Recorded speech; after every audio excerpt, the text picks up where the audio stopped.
to the parliamentary elections scheduled for July 21st. In that email, as the highlighted text shows, Ambassador Sondland said, "The sole purpose of the call was to assure President Trump that investigations will be allowed to move forward."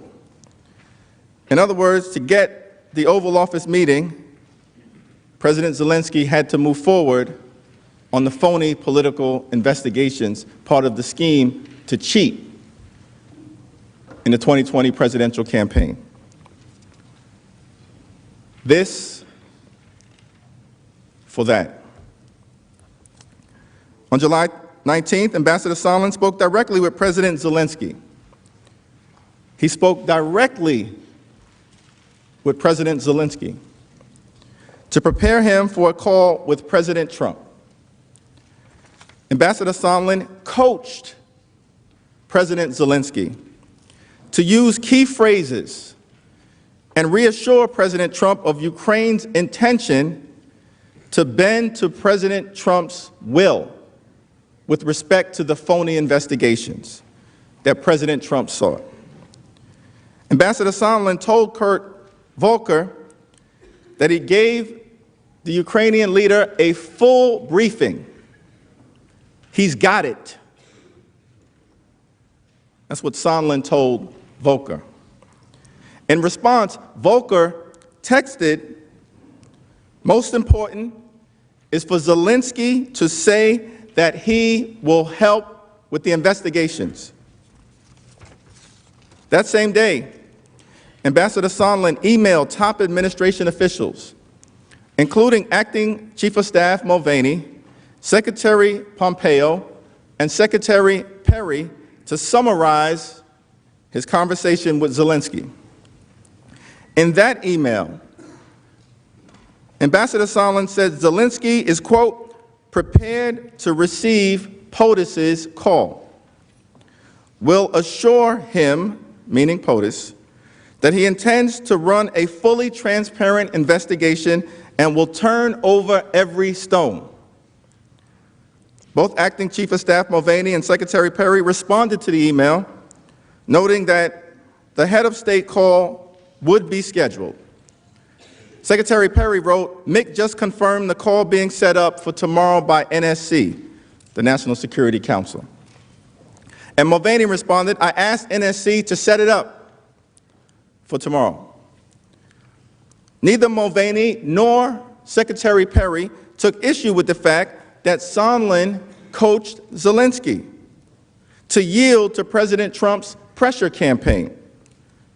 But instead, they took steps to connect the two leaders. Everyone was in the loop.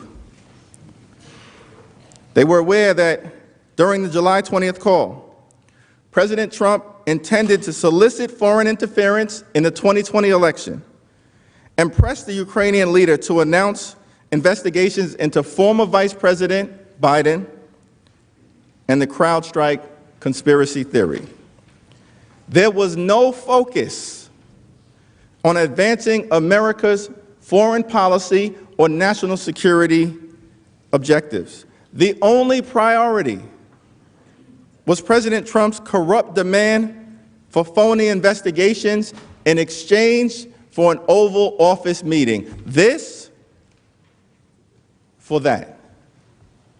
Here's Ambassador Sondland's testimony confirming this scheme. Everyone was in the loop. It was no secret. Everyone was informed via email on July 19th, days before the presidential call. As I communicated to the team, I told President Zelensky in advance that assurances to run a fully transparent investigation and turn over every stone were necessary in his call with President Trump. In his call with President Trump. Now we come to July 25th, the morning of the infamous phone call, the culmination of a months-long campaign to engineer a corrupt quid pro quo. That morning, before the call took place, President Trump provided guidance to Sondland on the morning of July 25th. He told him that President Zelensky should be prepared to announce the investigations in exchange for the White House meeting. After Sondland's call with President Trump on the morning of July 25th, Sondland urgently tried to reach Kurt Volker. When he could not reach Ambassador Volker by phone, he sent a text that said, "Call ASAP," and he left a message. Volker testified that he indeed received that message, which involved the following content. Quote, "President Zelensky should be clear, convincing, forthright with President Trump about his commitment to fighting corruption, investigating what happened in the past." That refers to the Russian-inspired, fake, phony, and false conspiracy theory about Ukraine having been involved in interfering in our 2016 elections. And if he does that, President Trump was prepared to be reassured that he would say yes. Come on, let's get this date for this visit scheduled. Ambassador Volker then conveyed that message approximately 30 minutes before the Trump-Zelensky call to Zelensky's top aide, Andriy Yermak. As you can see on the slide, Ambassador Volker texts Yermak, Zelensky's guy, and says, assuming President Z convinces Trump he will investigate / get to the bottom of what happened in 2016, the White House meeting would get scheduled. This for that. So President Trump talks to Ambassador Sondland. Sondland talks to Ambassador Volker. Volker talks to President Zelensky's aide, Yermak. And then the July 25th call occurs. When Ambassador Sondland testified, he agreed with this sequence, indicating it certainly makes sense. Here is what Sondland had to say. But the sequence certainly makes sense, right? Yeah, it does. You talked to President Trump. You told Kurt Volker to call you. You left a message for Kurt Volker. Kurt Volker sent this text message to Andriy Yermak to prepare President Zelensky. And then President Trump had a phone call where President Zelensky spoke very similar to what was in this text message, right? Right. And you would agree that the message in this that is expressed here is that President Zelensky needs to convince Trump that he will do the investigations in order to nail down the date for a visit to Washington, D.C. Is that correct? That's correct. Indeed, on the July 25th call, when President Trump asked for a favor, President Zelensky was ready with the magic words. He said, "I also wanted to thank you for your invitation to visit the United States, specifically Washington, D.C. On the other hand, I want to assure you that we will be very serious about the case and will work on the investigation." This for that. Read the transcript, President Trump says. We have read the transcript, and it is damning evidence of a corrupt quid pro quo. The evidence against Donald Trump is hiding in plain sight.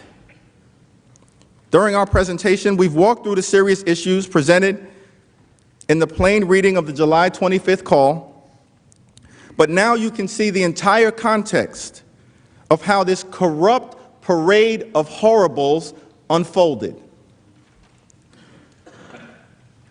The quid pro quo was discussed in text messages, emails, voicemails, calls, and meetings amongst top administration officials and top Ukrainian officials. Indeed, President Trump's message was delivered to either President Zelensky or his top aides on 4 different occasions in the month of July. 4 different occasions. On July 2nd in Toronto, on July 10th at the White House, on July 19th during a call between Zelensky and Ambassador Sondland, and then on July 25th before the call with the 2 leaders. So before that fateful call on July 25th, President Zelensky understood exactly what needed to be done, a quid pro quo. The evidence of President Trump's grave misconduct does not end with that July 25th call. From that point onward, President Zelensky was on notice that it was President Trump himself who demanded those 2 phony political investigations. After the July 25th call, the Ukrainians followed up with President Trump's direction and began to coordinate with Rudolph Giuliani, the president's political bagman. Acting on the president's orders, U.S. diplomats, including Ambassador Sondland and Ambassador Volker, worked with Mr. Giuliani to continue pressuring Ukraine to announce the phony investigations that President Trump sought in exchange for that Oval Office meeting. This is corruption and abuse of power in its purest form. Over the next 2 weeks, Mr. Giuliani directed Ambassadors Sondland and Volker to negotiate a public statement from President Zelensky announcing the investigations that President Trump corruptly demanded. Here is how Ambassador Sondland described this August timeframe.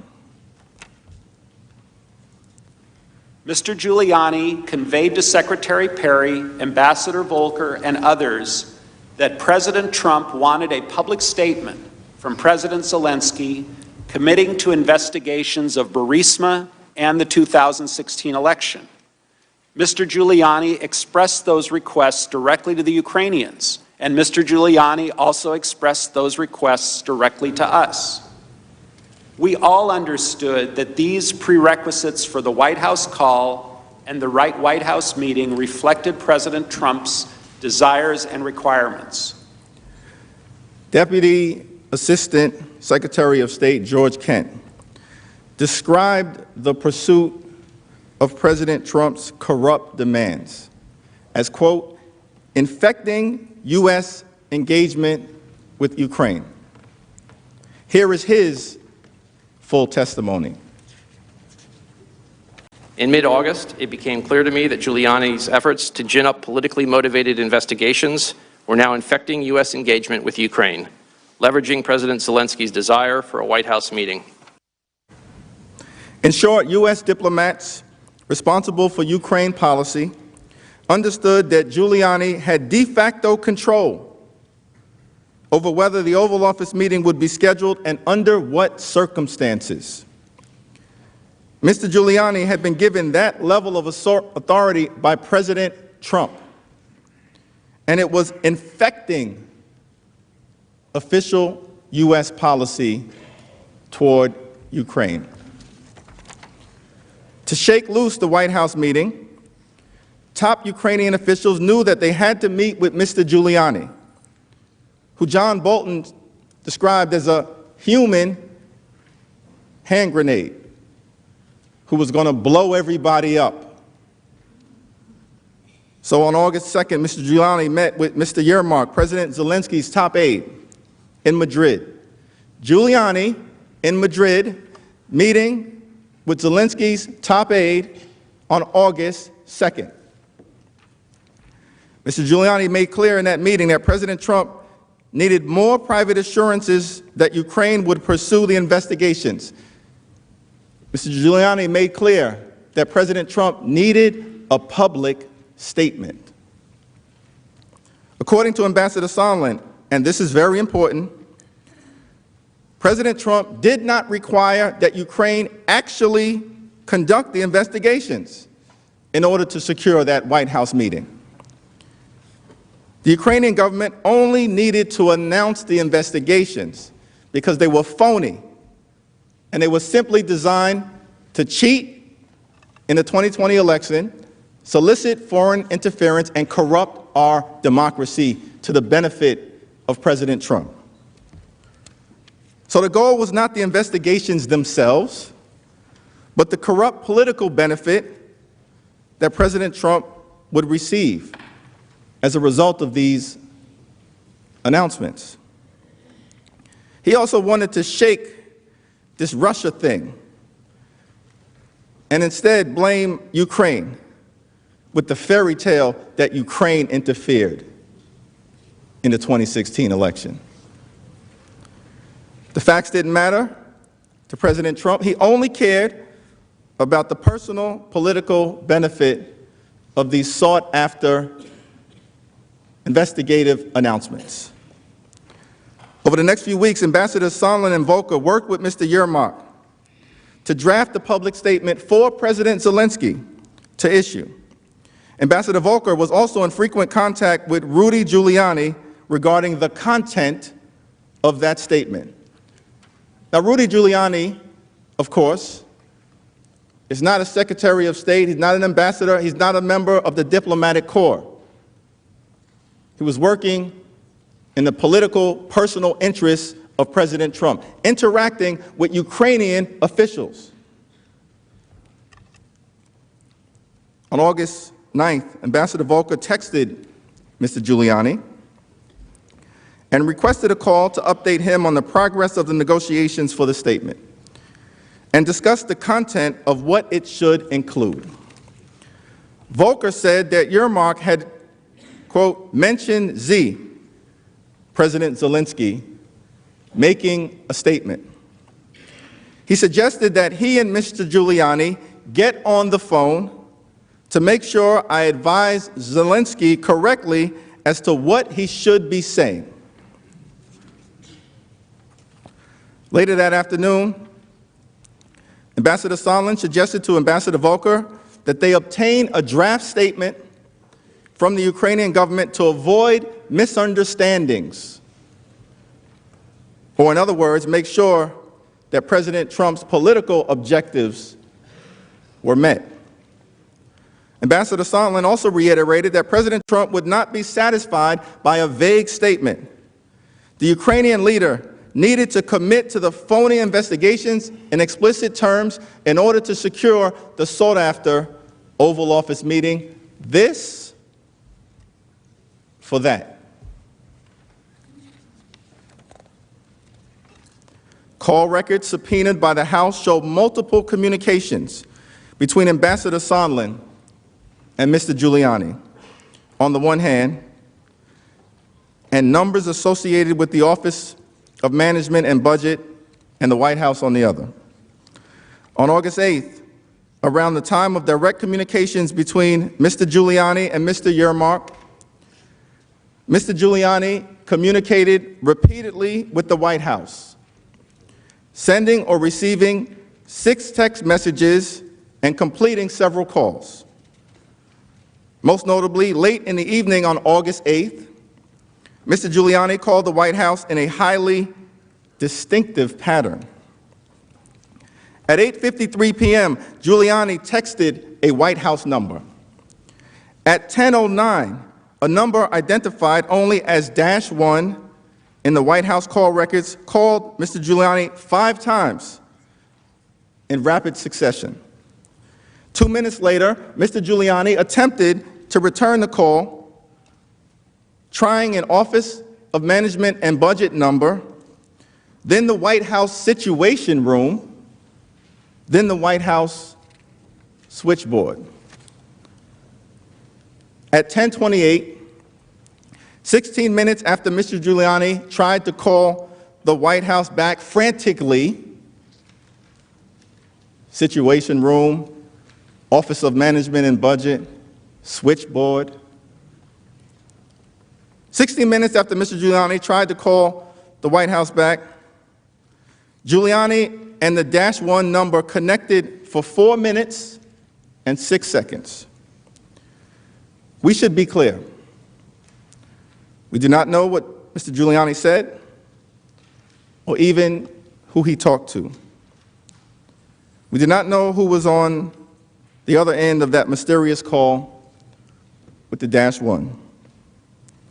President Trump refused to produce documents and ordered key witnesses not to testify, hiding part of the truth from the American people. He obstructed our congressional investigation. But we do know that Rudolph Giuliani frantically called the White House late into the night. We do know that he talked to someone at 1600 Pennsylvania Avenue. And we know that Mr. Giuliani likely talked about the drug deal that John Bolton characterized. Over the next few days, President Zelensky's aide, Mr. Yermak, exchanged drafts of the public statement with Ambassadors Volker and Sondland, who consulted on these drafts with Mr. Giuliani. The Ukrainian officials appeared to finally relent.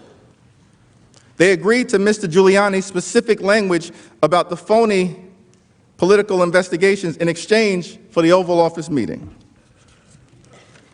On August 10th, Yermak texted Volker that the Ukrainians were willing to make the requested statements, but only if they received a date for the White House meeting first. Mr. Yermak texted, quote, "I think it's possible to make this declaration and mention all these things." Yermak, again, is Zelensky's top guy.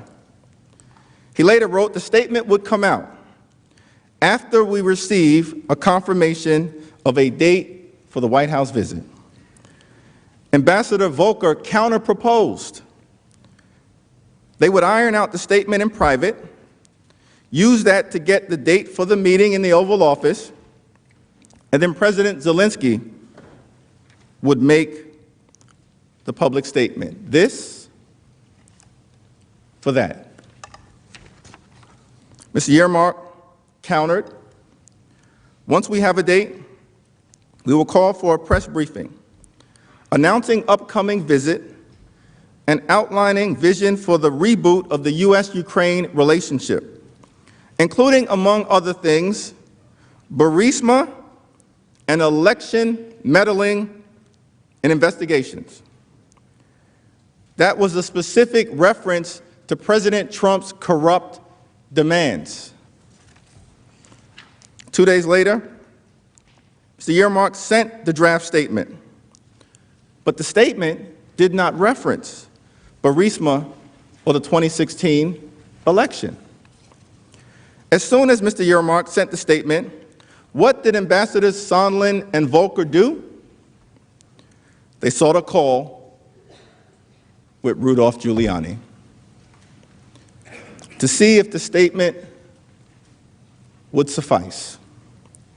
They needed to check in with Mr. Giuliani, who was leading the charge to lock down the corrupt quid pro quo.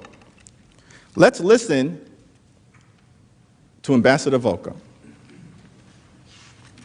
This is the first draft of that from Mr. Yermak after the conversations that we had. And it does not mention Burisma or the 2016 election interference, correct? It does not. And you testified in your deposition that you and Ambassador Sondland and Mayor Giuliani had a conversation about this draft after you received it. Is that right? That is correct. And Mr. Giuliani said that if the statement did not include Burisma and 2016 election, it would not have any credibility. Is that right? That's correct. Mr. Giuliani, acting on behalf of President Trump, made clear that the statement from the Ukrainians had to target Vice President Biden. for the reasons outlined earlier today. And it had to mention the conspiracy theory about Ukraine interfering in the 2016 election. After Mr. Giuliani conveyed this on the telephone call, Ambassadors Volker and Sondland texted Mr. Yermak and requested a call to convey that message. Ambassador Volker says, "Hey, Andre, we spoke with Rudy. When is good to call you?" And Ambassador Sondland makes clear the urgency, texting, "Important. Do you have 5 minutes?" Now, Ambassador Volker made clear to Mr. Yermak that the statement needed the 2 key items Mr. Giuliani required for the president. Here's Ambassador Volker's testimony to that effect. Hi, Andre. Good talking. Following his text with insert at the end for the 2 key items, we will work on official request. And then you'll see the highlighted portion of the next text. The other is identical to your previous one, and then it just adds including these involving Burisma in the 2016 elections. Is that right? That is correct. And that was what Mr. Giuliani insisted on adding to the statement? That's what he said would be necessary for that to be credible. Okay. And the Ukrainians ultimately did not issue this statement, is that right? That is correct. And President Zelensky ultimately did not get the Oval Office meeting either, did he? Not yet. President Zelensky is still waiting for that Oval Office meeting. Ronald Reagan, in a speech that he delivered in 1987 at the foot of the Berlin Wall, in the midst of the Cold War, said to the world, "East and West do not mistrust each other because we are armed. We are armed because we mistrust each other. And our differences are not about weapons, but about liberty." The Trump-Ukraine scandal is certainly about weapons. It's about the unlawful withholding of $391 million in security aid. It's about a withheld, sought-after Oval Office meeting. It's about trying to cheat in the 2020 election. It's about corrupting our democracy. It's about undermining America's national security. It's about a stunning abuse of power. It's about obstruction of Congress. It's about the need for us here in this great chamber to have a fair trial with witnesses and evidence. It's about a corrupt quid pro quo. But perhaps above all else, it's about liberty. Because in America, for all of us, what keeps us free from tyranny is the sacred principle that in this great country, no one is above the law.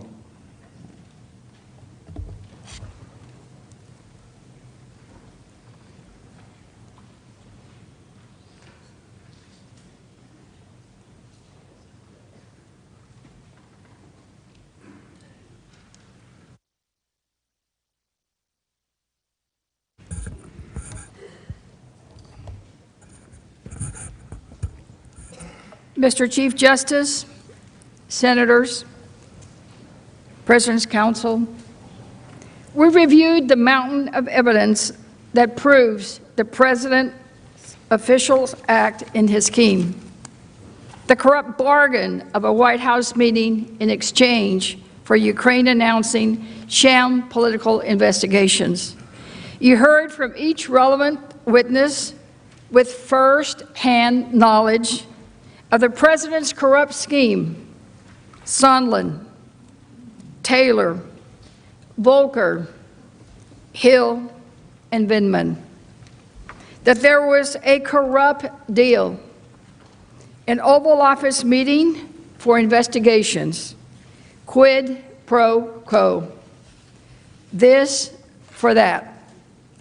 You also saw inescapable documentary proof that clearly proves a corrupt quid pro quo. The evidence is consistent, corroborated. It comes from in many forms, from many individuals who are lifelong public servants with no motivation to lie. In short, the evidence is overwhelming. Given how much we have gone through, let's review some of those career public servants' testimony who state clearly that they too believed it was a quid pro quo, a this for that. Because it is really powerful to hear directly from them. So let's watch Ambassador Taylor. By mid-July, it was becoming clear to me that the meeting President Zelensky wanted was conditioned on the investigations of Burisma and alleged Ukrainian interference in the 2016 U.S. elections.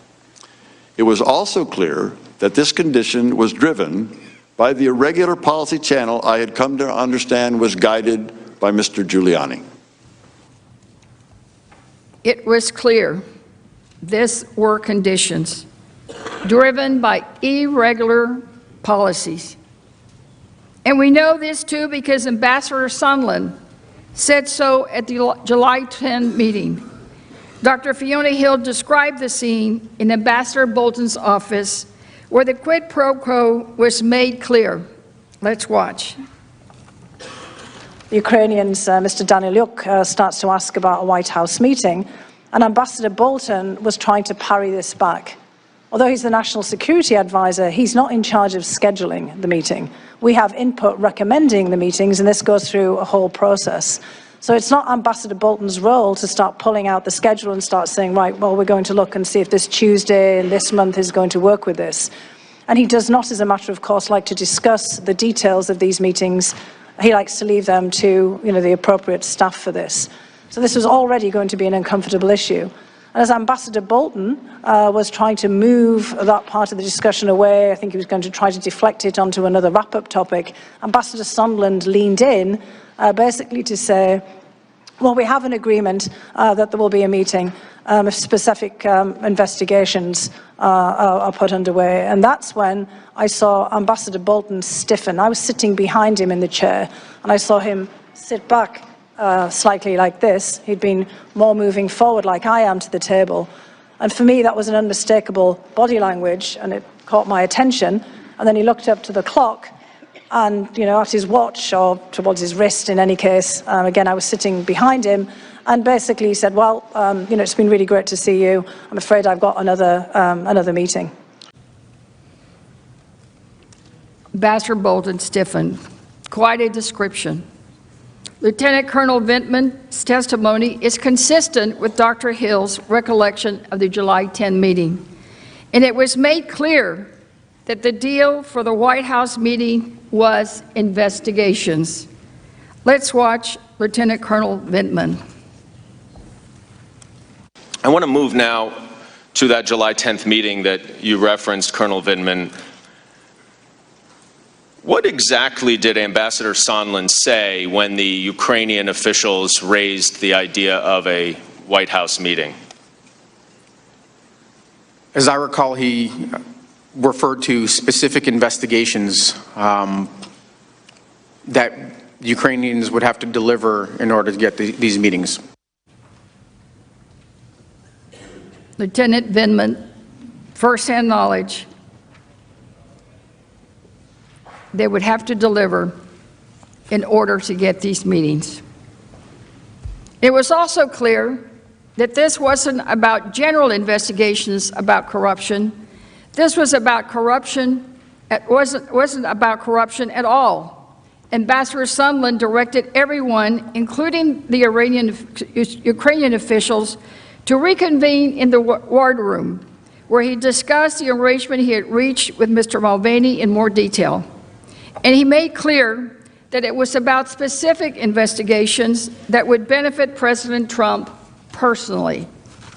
Here's Lieutenant Colonel Vindman testifying where he explains that Ambassador Sondland referred to the Bidens, Burisma, and the 2016 election, which had nothing to do with national security policy. Let's watch. Were the investigations, the specific investigations that Ambassador Sondland referenced in the larger meeting, also discussed in the wardroom meeting? They were. And what did Ambassador Sondland say? Ambassador Sondland referred to investigations into the Bidens, Burisma in 2016. How did you respond, if at all? I said that this request to conduct these meetings was inappropriate. These investigations was inappropriate and had nothing to do with national security policy. Nothing to do with national security policy. That's about sums it up, doesn't it? It has nothing to do with national security policy. President Trump's scheme was for his personal interest, not national security. And his testimony, once again, is corroborated. Dr. Hill joined the wardroom conversation later and also recalled a discussion of investigations in a White House meeting, and that Lieutenant Colonel Vindman said, quote, "This is inappropriate. We're the National Security Council. We cannot be involved in this." Here's her testimony. And so when I came in, Gordon Sondland was basically saying, well, look, we have a deal here that there will be a meeting. I have a deal here with Chief of Staff Mulvaney. There will be a meeting if the Ukrainians open up or announce these investigations into 2016 in Burisma. And I cut it off immediately there. Because by this point, having heard Mr. Giuliani over and over again on the television and all of the issues that he was asserting, by this point it was clear that Burisma was code for the Bidens, because Giuliani was laying it out there. I could see why Colonel Vindman was alarmed, and he said, this is inappropriate, we're the National Security Council, we can't be involved in this. And what's more, as Ambassador Sondland told us, everyone was in the loop, meaning it became clear that President Trump was directing this. And Dr. Hill, who at one point confronted Gordon Sondland over this arrangement, further reached the conclusion that he was acting on the president's orders and coordinating with other senior officials. He had made this clear. He was briefing the president on all this. Here's Dr. Hill's testimony. Let's watch. So I was upset with him that he wasn't fully telling us about all of the meetings that he was having. And he said to me, but I'm briefing the president. I'm briefing Chief of Staff Mulvaney. I'm briefing Secretary Pompeo, and I've talked to Ambassador Bolton. Who else do I have to deal with? And the point is we have a robust interagency process that deals with Ukraine. It includes Mr. Holmes. It includes Ambassador Taylor as the chargé in Ukraine. It includes a whole load of other people.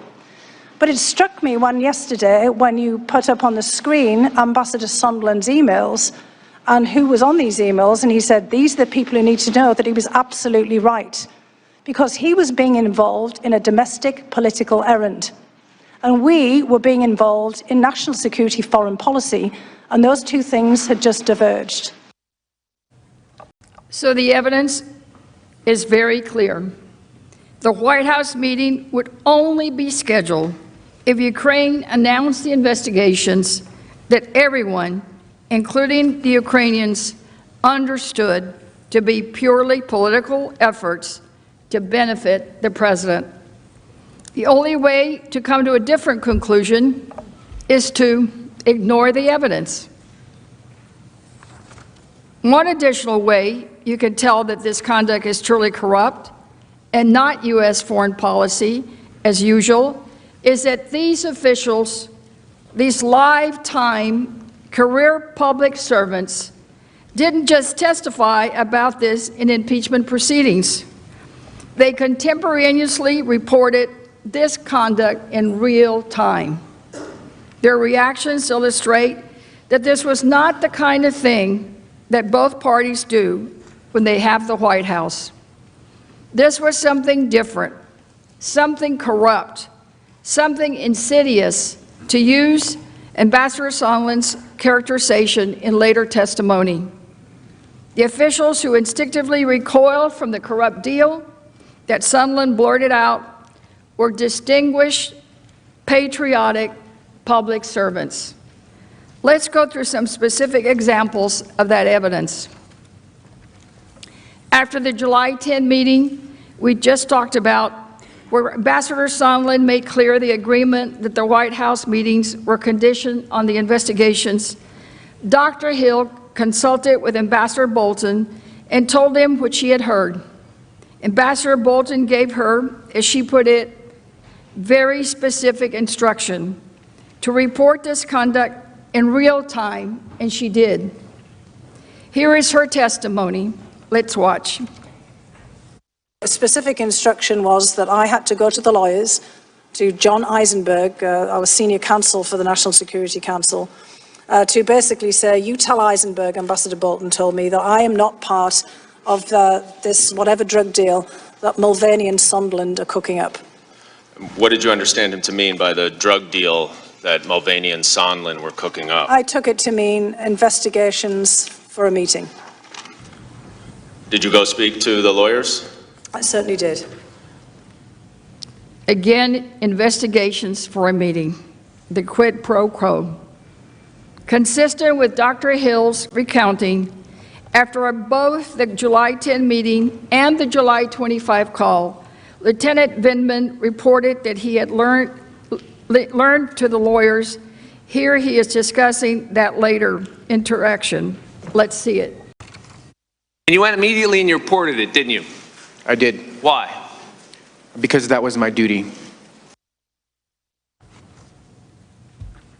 Vindman said he reported this conduct again because that was his duty. He acted as he did out of a sense of duty, and as a Purple Heart veteran with confidence in America, he would be protected for doing this right thing, even if it angered the President of the United States. His father, who fled the Soviet Union to come to this country, worried about his son fulfilling that duty. Here was Colonel Vindman's message to his father. Let's listen.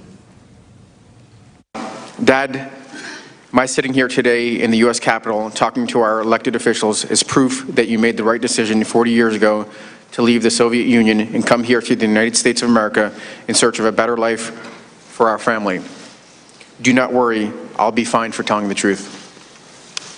You realized when you came forward out of sense of duty that you were putting yourself in direct opposition to the most powerful person in the world. Do you realize that, sir? I knew I was assuming a lot of risk. And I'm struck by that word, don't worry, that phrase, do not worry, you addressed to your dad. Was your dad a warrior? He did serve. It was a different military, though. And he would have worried if you were putting yourself up against the President of the United States, is that right? He deeply worried about it because in his context, there was the ultimate risk. And why do you have confidence that you can do that and tell your dad not to worry? Congressman, because this is America. This is the country I've served and defended, that all of my brothers have served, and here, right matters. Thank you, sir. Yield back. Imagine he had to tell his father, do not worry, I'll be fine for telling the truth. It was his duty, because in America, right matters. President Trump has suggested that all of the witnesses are never Trumpers. That couldn't be further from the truth. As we just saw, these U.S. officials are brave public servants. It is wrong, just flat wrong, to suggest that we're doing anything other than testifying out of a sense of duty, as Lieutenant Colonel Vindman testified. But it wasn't just U.S. officials whose reactions show us that this was wrong. It is also clear how corrupt this scheme was because Ukraine resisted it. President Zelensky was elected as a reformer. His first few months in office, he lived up to this promise. Here is Ambassador Taylor testifying on this point. Let's see it.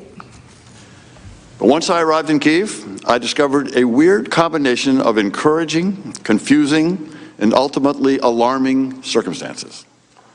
First, the encouraging. President Zelensky was reforming Ukraine in a hurry. He appointed reformist ministers and supported long-stalled anti-corruption legislation. He took quick executive action, including opening Ukraine's high anti-corruption court. With a new parliamentary majority stemming from snap elections, President Zelensky changed the Ukrainian constitution to remove absolute immunity from Rada deputies, the source of raw corruption for 2 decades. The excitement in Kyiv was palpable. This time could be different, a new Ukraine finally breaking from its corrupt post-Soviet past. So we know that President Zelensky was a reformer, fighting corruption, fighting for reform, and he got started early as soon as he was sworn in.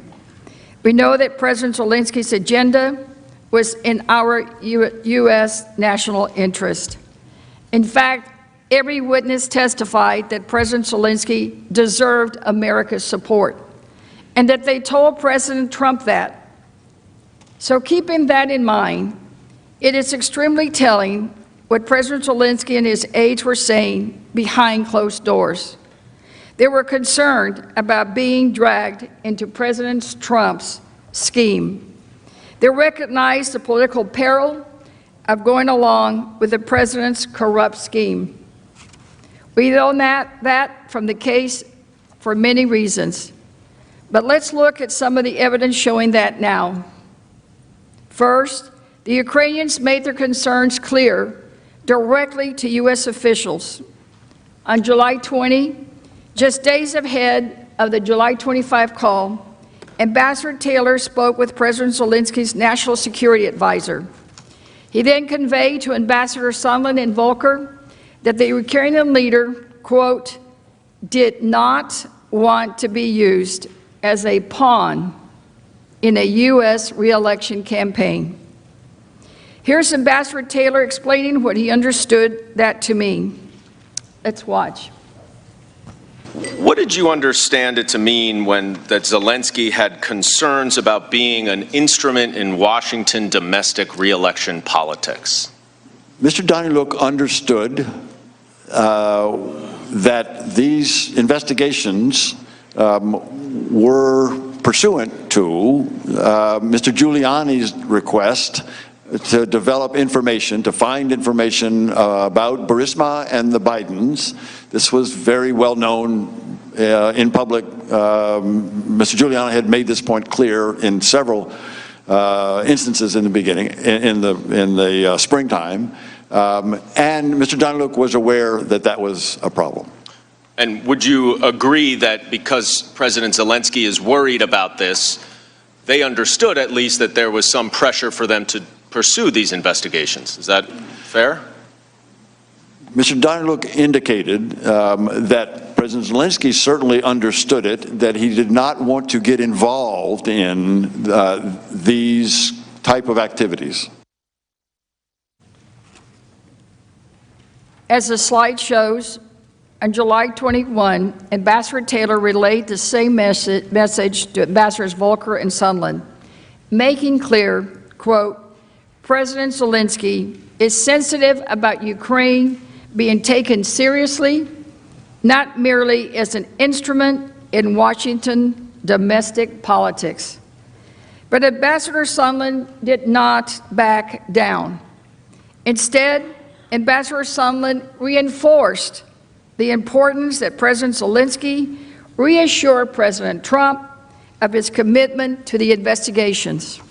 He said, quote, "Absolutely, but we need to get the conversation started and the relationship built, irrespective of the pretext. I'm worried about the alternative." The pretext that Ambassador Sondland referred to was President Trump's requirement that Ukraine announce investigations that would benefit him personally and politically. He wanted help in cheating. And it wasn't just Ambassador Taylor. Deputy Assistant Secretary George Kent, too, testified that Ukraine was, quote, "very uncomfortable" when the issue of investigations was raised during the negotiations of the statement in August of 2019.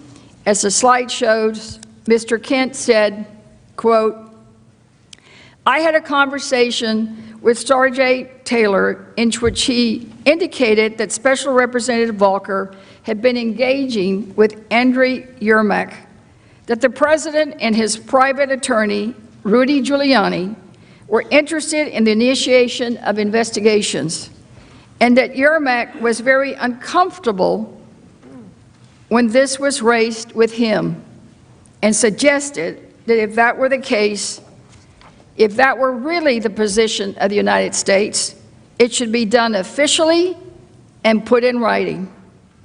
And I told Bill Taylor that's wrong, and we shouldn't be doing that as a matter of U.S. policy." And when asked, what did he say? Mr. Kent said, quote, "He said he agreed with me." Now, what's also important to note is this: why? Ukraine made this clear. If the U.S. was asking them for investigations, especially investigations that made them uncomfortable, they should be done officially and put in writing. Mr. Kent's testimony shows that.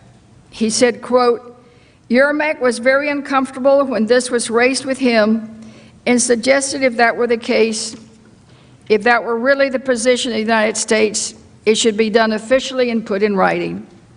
And this wasn't the only time. On August 13, Mr. Yermak asked Ambassador Volker, quote, "whether any request had ever been made by the United States to investigate election interference in 2016. Now, this makes sense. Normally, if something is actually about official U.S. policy, the president would go through official U.S. channels. But as we've seen here, he didn't. His personal attorney made this. This wasn't about foreign policy. It was something that would benefit President Trump personally. The administration officials made this clear too. There were undisputed testimony that the investigations were not part of U.S. policy. In fact, they diverged with the U.S. national security and our nation's values. And the Department of Justice has made this crystal clear in public statements. They have never been asked officially to do any of these investigations. And that's how we know this is so very wrong. Even Ukraine, a struggling new country, knew this was wrong. And they stood up to President Trump and said so. Yermak, and remember he was Zelensky's chief aide, was basically saying, you want an investigation? Please send us a formal request from DOJ. Show us you're willing to stand behind the legitimacy of what you're asking. But Ambassador Volker was unable to provide that information. And that's why, even though the White House meeting was so critical to Ukraine, even though Ukraine needed it so desperately, they still wouldn't make the statement with the key additions: President Trump's political investigations, which were solely to help his reelection. It had nothing to do with foreign policy. President Zelensky tried different ways to resist the pressure of becoming a pawn in U.S. politics. Even though the Oval Office meeting was important, Zelensky repeatedly tried to find a way around committing to the investigations that President Trump demanded, or at the very least, schedule it before taking any official action. This is what you saw in the negotiation over the statement in August. And this is why even President Trump's second official act, withholding the White House meeting, was not enough to make Ukraine do his dirty work.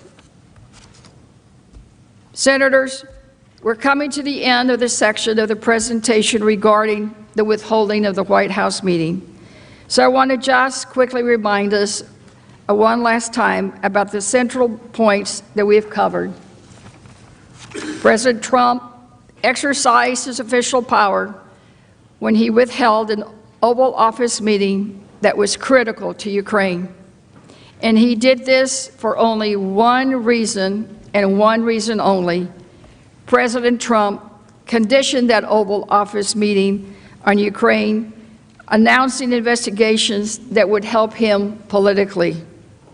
This had nothing to do with official U.S. policy. President Trump directed U.S. officials were supposed to work for the American people, to work instead with his personal agent, Rudy Giuliani, and focus only on his personal political interests. Acting on behalf of the president and with the president's full knowledge, Mr. Giuliani worked with those U.S. officials to carry out the president's scheme. They pressured the Ukrainian government to ask as a personal opposition research firm for President Trump. They tried to use a foreign government to dig up dirt on his client's rival, former Vice President Biden, an American citizen. And so President Trump could win his election. And they made clear that Ukraine would not get the official U.S. government support that it so desperately needed.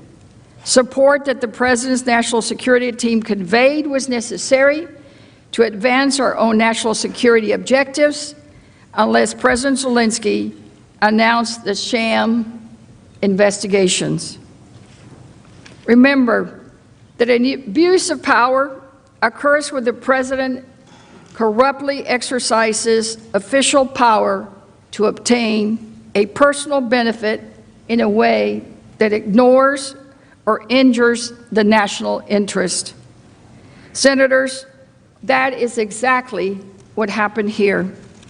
By withholding a White House meeting, President Trump used official power to corruptly pressure Ukraine. Indeed, the entire quid pro quo, the this for that, the entire campaign to use the Oval Office meeting as some kind of asset for the president's reelection campaign was corrupt. Officials knew this. Ukrainians knew this too. And I think deep down, we all know it. And I think the American people know it. Senators, I ask you this one question. Is that not an abuse of power?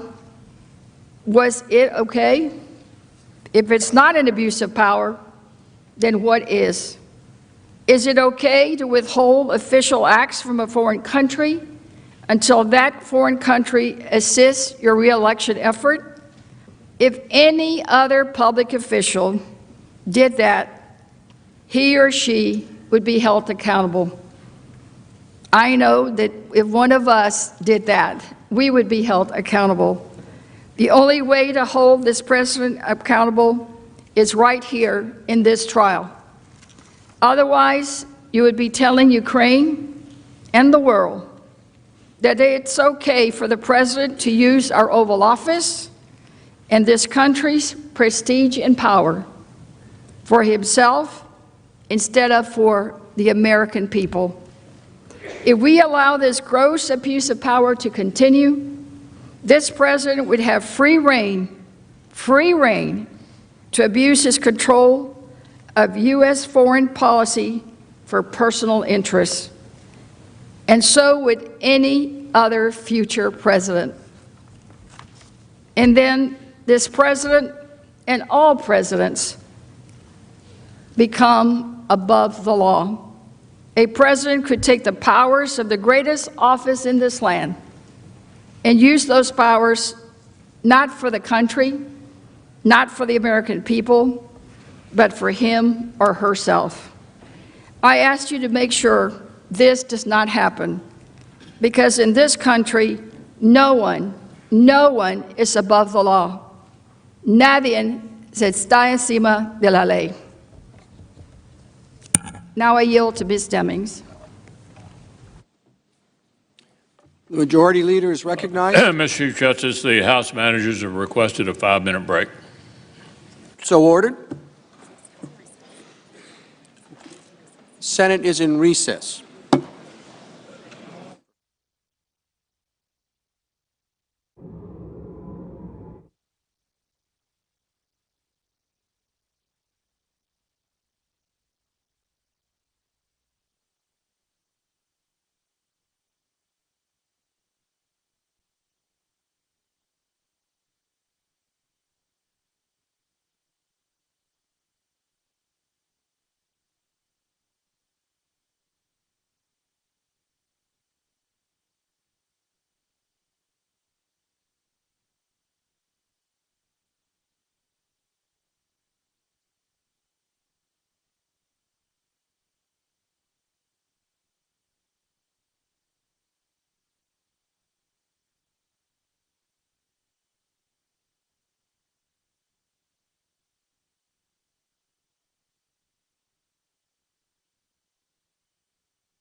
To order.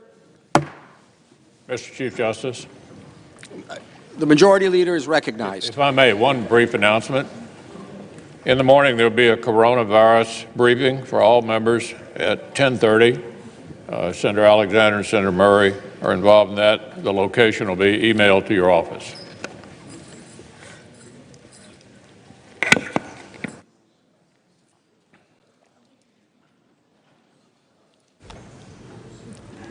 Chief Justice Roberts, Senators, and Counsel for the President.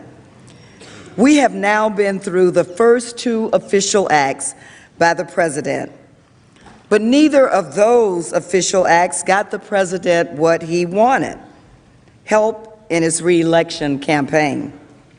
So he turned to another official act to turn up the pressure even more, withholding nearly $400 million of vital military assistance to Ukraine in exchange for the investigations.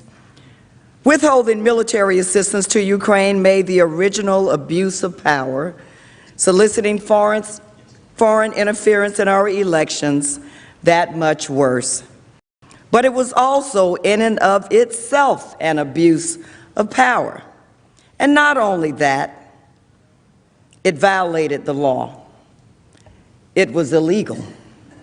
The Government Accountability Office, a nonpartisan independent agency, concluded that President Trump's hold on the security assistance clearly violated the Impoundment Control Act, a law that Congress enacted to curb President Nixon's own abuse of power. Now, President Trump may not like it, but once a law is passed, the President cannot change that law without coming back to us, the Congress. And President Trump did not just break the law, he jeopardized our national security, because Ukraine's national security is our national security. How? Because a free and democratic Ukraine is a shield against Russian aggression in Europe. That has been one of America's most important foreign policy and national security goals since World War II. Freedom, liberty, democracy, those values keep us safe. Let us now explain how President Trump's improper withholding of military assistance was clearly done to pressure Ukraine to announce the two baseless investigations, a gross abuse of power. First, we will briefly describe how important the military aid was to Ukraine's defense against Russian aggression, which affects our security. Second, we will explain how President Trump used the power of his office to freeze military aid to Ukraine in a way meant to conceal it from Congress. And third, we will present the overwhelming evidence that President Trump ordered the hold for a corrupt purpose, to pressure Ukraine to announce two investigations that would personally benefit his own re-election effort. Let us start with the importance of the aid to the United States national security. The United States has supported Ukraine since it secured independence from the Soviet Union in 1991. Our support was critical to convince Ukraine to forego its pursuit of a nuclear arsenal in 1994. We promised them that we would defend them if necessary, but our support became truly vital in 2014 when Ukraine revolted against its Russian-friendly president, Viktor Yanukovych. Ukrainian citizens rose up in protest, demanding democratic reforms and an end to corruption. The protests, rightly known as the Revolution of Dignity, removed the pro-Kremlin president. Russia responded by using its own military forces and proxies in Ukraine to invade Ukraine. This was the first effort to redraw European boundaries by military force since World War II.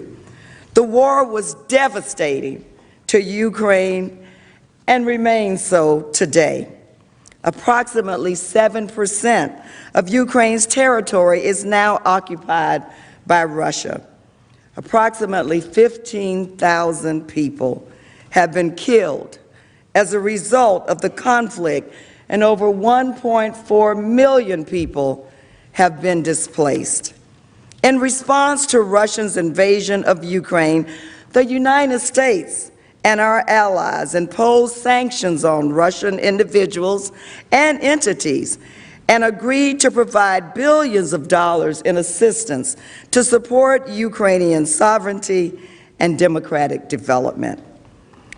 We understood immediately, Democrats and Republicans alike, that Ukraine's safety and security was directly tied to our safety and security.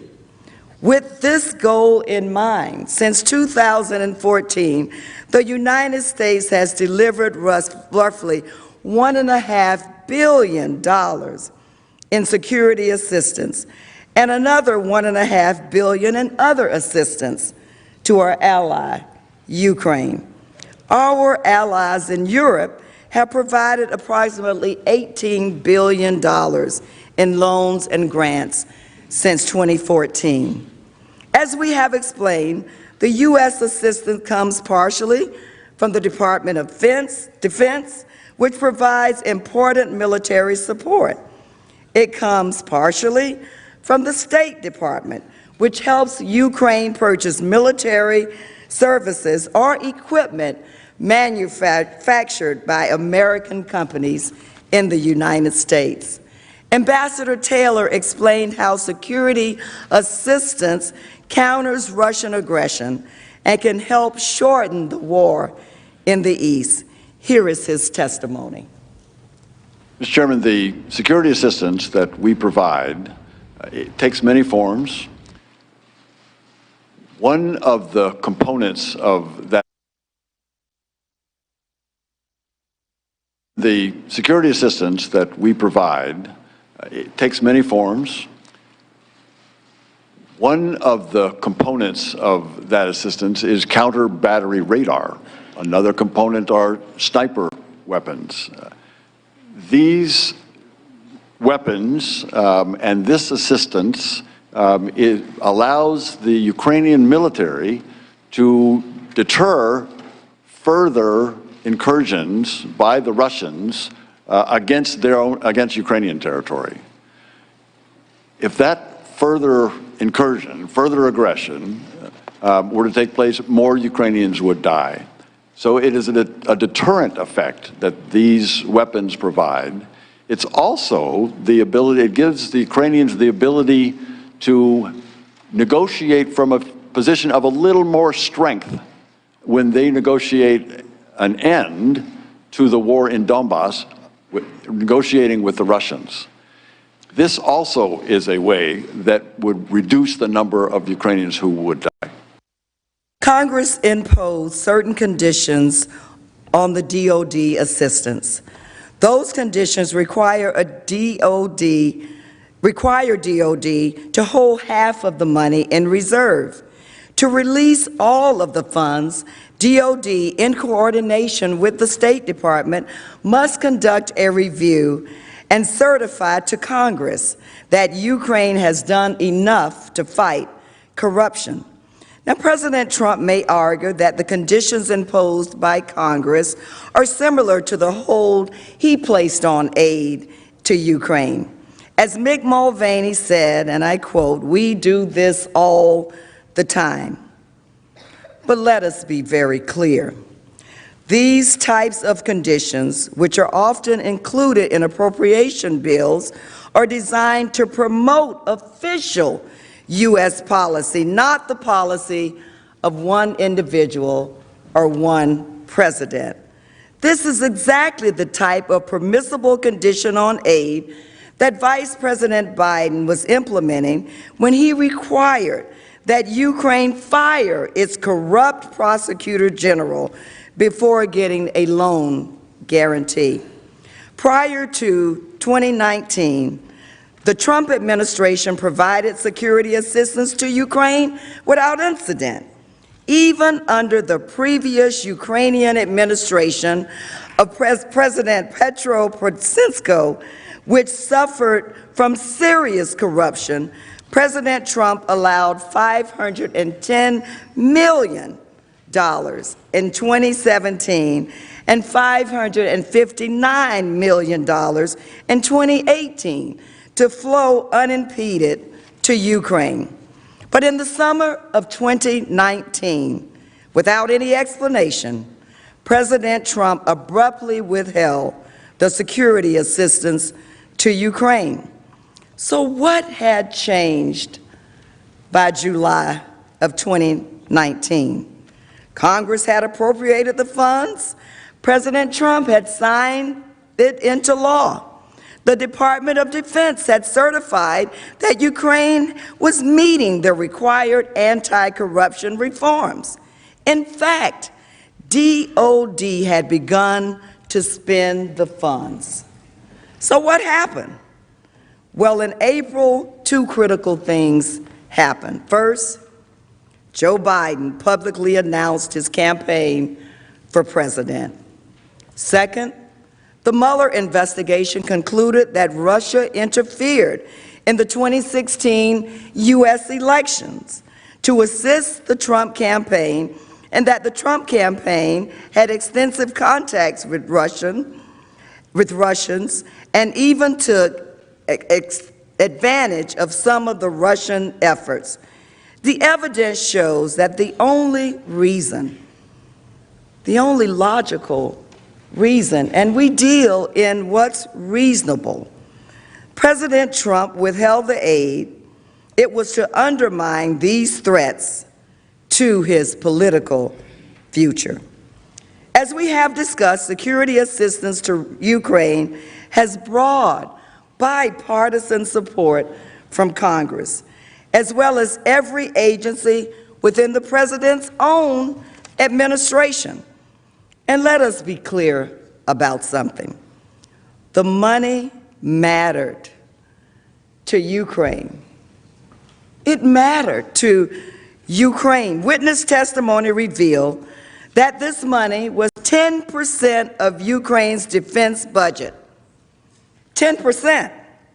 Now imagine if President Trump just decided, without cause or explanation, to hold 10% of our own defense budget.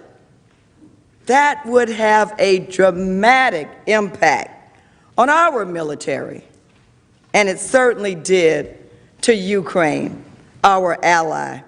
Keep in mind, too, that President Trump had to sign the bill into law, which he did in September of 2018. At no time during the congressional debate or passage of the bill did the White House express any concerns about the funding or the program itself. I want you to see the slide before us. President Trump signs bill authorizing aid to Ukraine for fiscal year 2019. On June 18, President Trump's own Department of Defense certified that Ukraine had met all of the anti-corruption requirements necessary to receive aid. And you know what?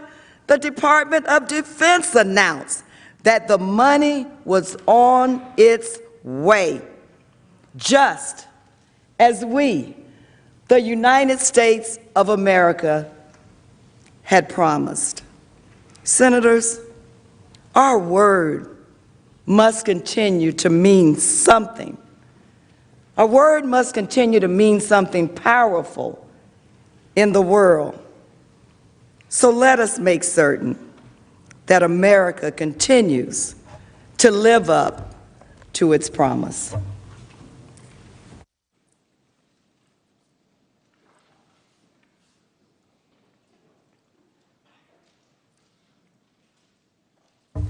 Mr. Chief Justice and Senators, thank you so much for the attention that you have given to our presentation throughout this day. It's a long day. You're here without your cell phones or any access to other information. It's not easy, but you're paying attention, and the country and the managers thank you for that.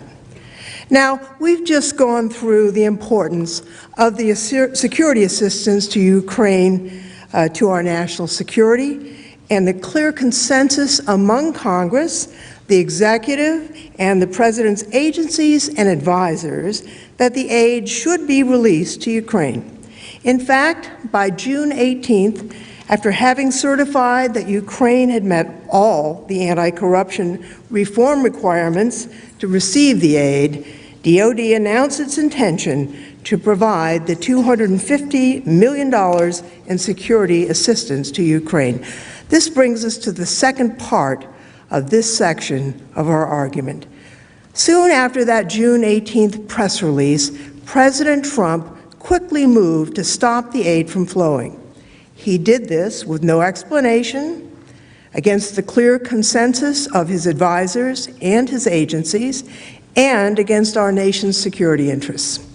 And he was so determined to do it in order to pressure Ukraine to do his political dirty work that he was willing to violate the law, something his own officials were well aware of and worried about.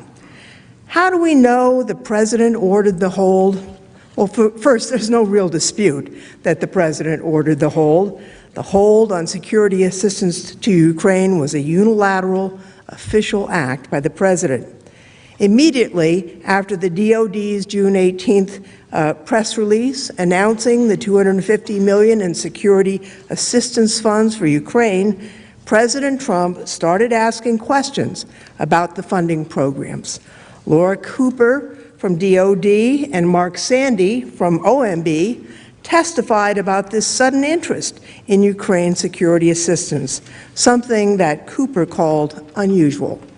We, of course, have received no documents from OMB and DoD because of the President's obstruction. Why did the President want to hide these documents? We don't know. But thanks to Freedom of Information lawsuits and hardworking reporters, we know a little from the documents that we do have. For instance, we know that the day after the DoD press release, the President asked for information about the Ukraine aid. On June 19th, Michael Duffy, the Associate Director for National Security Programs at OMB, sent an email to Elaine McCusker, the DoD Controller, with an article by the Washington Examiner reporting that, quote, Pentagon to send $250 million in weapons to Ukraine. In Duffy's email, he asked McCusker the following general question. The President has asked about this funding release, and I've been tasked to follow up with someone over there to get more detail. Do you have any insight on this funding? It seems that on June 19, Robert Blair, Mick Mulvaney's deputy, called acting OMB Director Russell Vought to discuss the Ukraine security assistance. He told him, we need to hold it up. That's right. The hold was actually directed impulsively, without any policy or agency review, as soon as President Trump apparently learned about it from press reports. And we know what was on the President's mind about Ukraine that day because President Trump gave a phone interview with Sean Hannity on Fox News. During the interview, he mentioned the so-called CrowdStrike conspiracy theory that blames Ukraine rather than Russia for interfering in the 2016 election. Remember that President Trump raised the CrowdStrike theory a month later during his July 25th call with President Zelensky. And of course, as has been said many times, that theory has been completely refuted by U.S. intelligence agencies as well as the President's own hand-picked senior advisors. The New York Times also reported that on June 27th, Mick Mulvaney sent Blair an email. Mulvaney wrote, "I'm just trying to tie up some loose ends. Did we ever find out about the money for Ukraine and whether we can hold it back?" What was Blair's response to Mulvaney? That it was possible to hold the security assistance, but Blair warned, expect Congress to become unhinged. Now, Blair, who'd previously worked for Congress, knew that Congress would be unhinged because there was overwhelming bipartisan support for Ukraine. Congress had already authorized the release of the funds. DOD had already told Congress and the world that it was going to spend the $250 million on Ukraine security assistance, and it had already started to do so. Mark Sandy, the senior career official at OMB responsible for this type of aid, couldn't recall any other time in his 12-year career at OMB when a hold had been placed on security assistance after a congressional notification was made. Later, if the President's counsel starts listing other times that aid has been held, ask yourself 3 questions. 1, had Congress already cleared the money to be released? 2, was there a significant geopolitical development in that country? And 3, did the GAO determine that the hold was illegal, in part because Congress was not notified? Here, the money had been cleared. There was nothing new or important in Ukraine to disrupt the aid, just that a true anti-corruption reformer was elected. The hold was illegal. From Freedom of Information releases and press reports, we know about just a few of the many documents being hidden from you about how the hold began. Given President Trump's obstruction, with the facts that have come to light through Freedom of Information Act lawsuits and news reporting, you may assume the documents that are being withheld would probably incriminate the President. Otherwise, why wouldn't he have provided them? If he had a legitimate executive privilege claim, he could follow the rules and make each claim. Instead, he just said no to everything. By mid-July, the President had put a hold on all the money. Jennifer Williams, special advisor to Vice President Pence for Europe, learned about the hold on July 3. She said it came out of the blue and hadn't previously been discussed by OMB or the National Security Council. The hold was never discussed with any policy experts in any of the relevant agencies. Now, that's remarkable. President Trump ordered a hold on congressionally appropriated funds without the benefit of any interagency deliberation, consultation, or advice. The evidence shows the President's hold was an impulsive decision unrelated to any American policy. On July 12th, Robert Blair, Mulvaney's deputy, emailed Duffy at OMB. He said, quote, "The President is directing a hold on military support funding for Ukraine." This is according to Sandy, the career officer at OMB, who got a copy of the email. Now, we don't have a copy of the email because of the President's obstruction. But here's what we do know from Mr. Sandy's description of the email, as well as testimony from other witnesses. The hold was not part of a larger review of foreign aid. We do know it was not the result of a policy debate about what was best for America, and it came out of the blue. We now know why it was done: to turn the screws on Ukraine, to provide political help for the President. The hold was immediately suspect simply because of its timing. Duffy later asked Blair about the reasons for the hold. Blair gave no explanation. Instead, he said, quote, "We need to let the hold take place," and then revisit the issue with the President. Blair either didn't know the reason or wouldn't share the real reason because it was corrupt.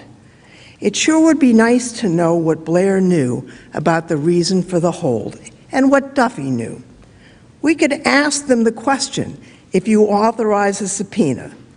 Now, we had hoped, as we said, that the Senate would authorize subpoenas before our arguments were made. We thought it would have been helpful.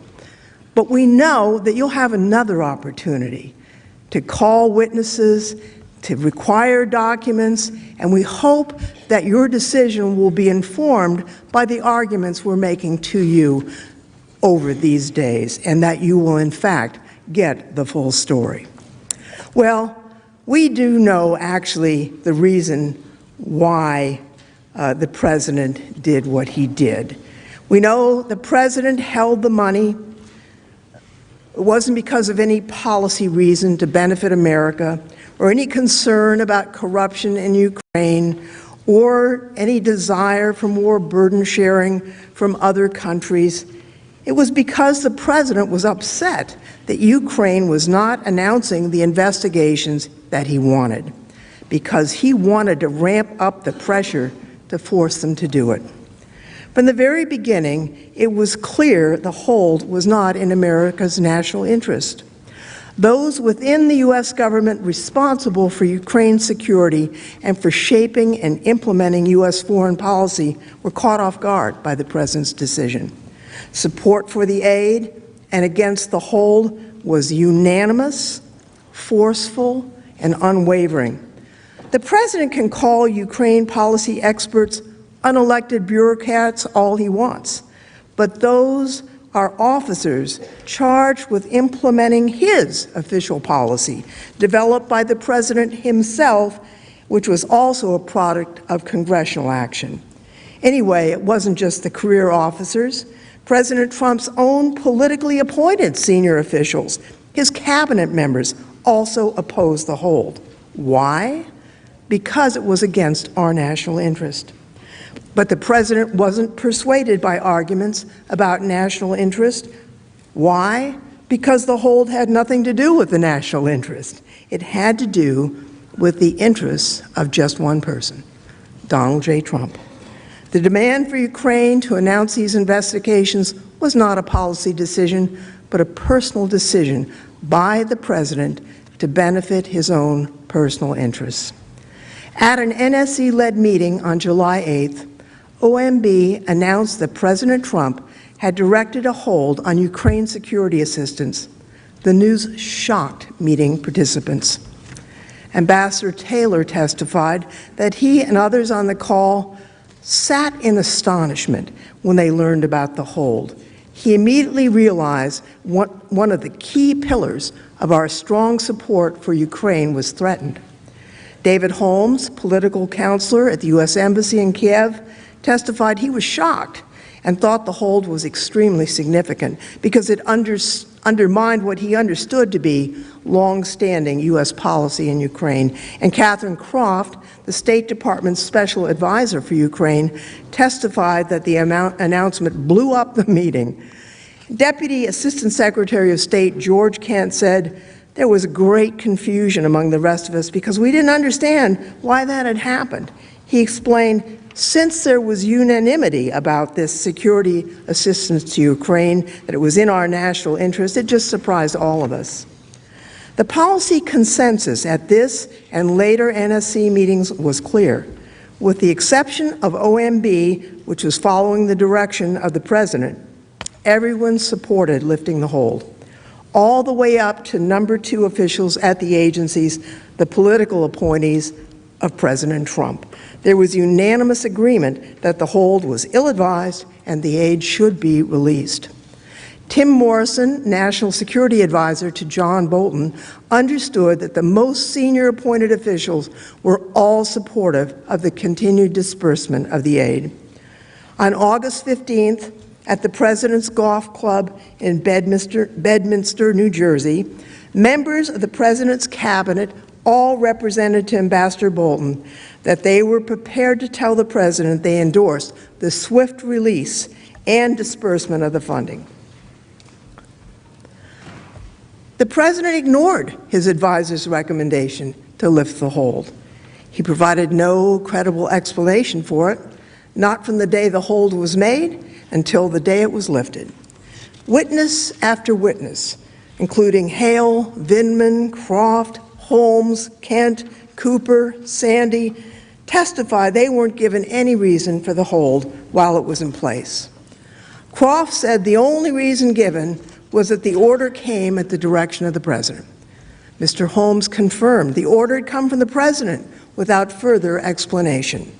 Kent testified too. I don't recall any coherent explanation.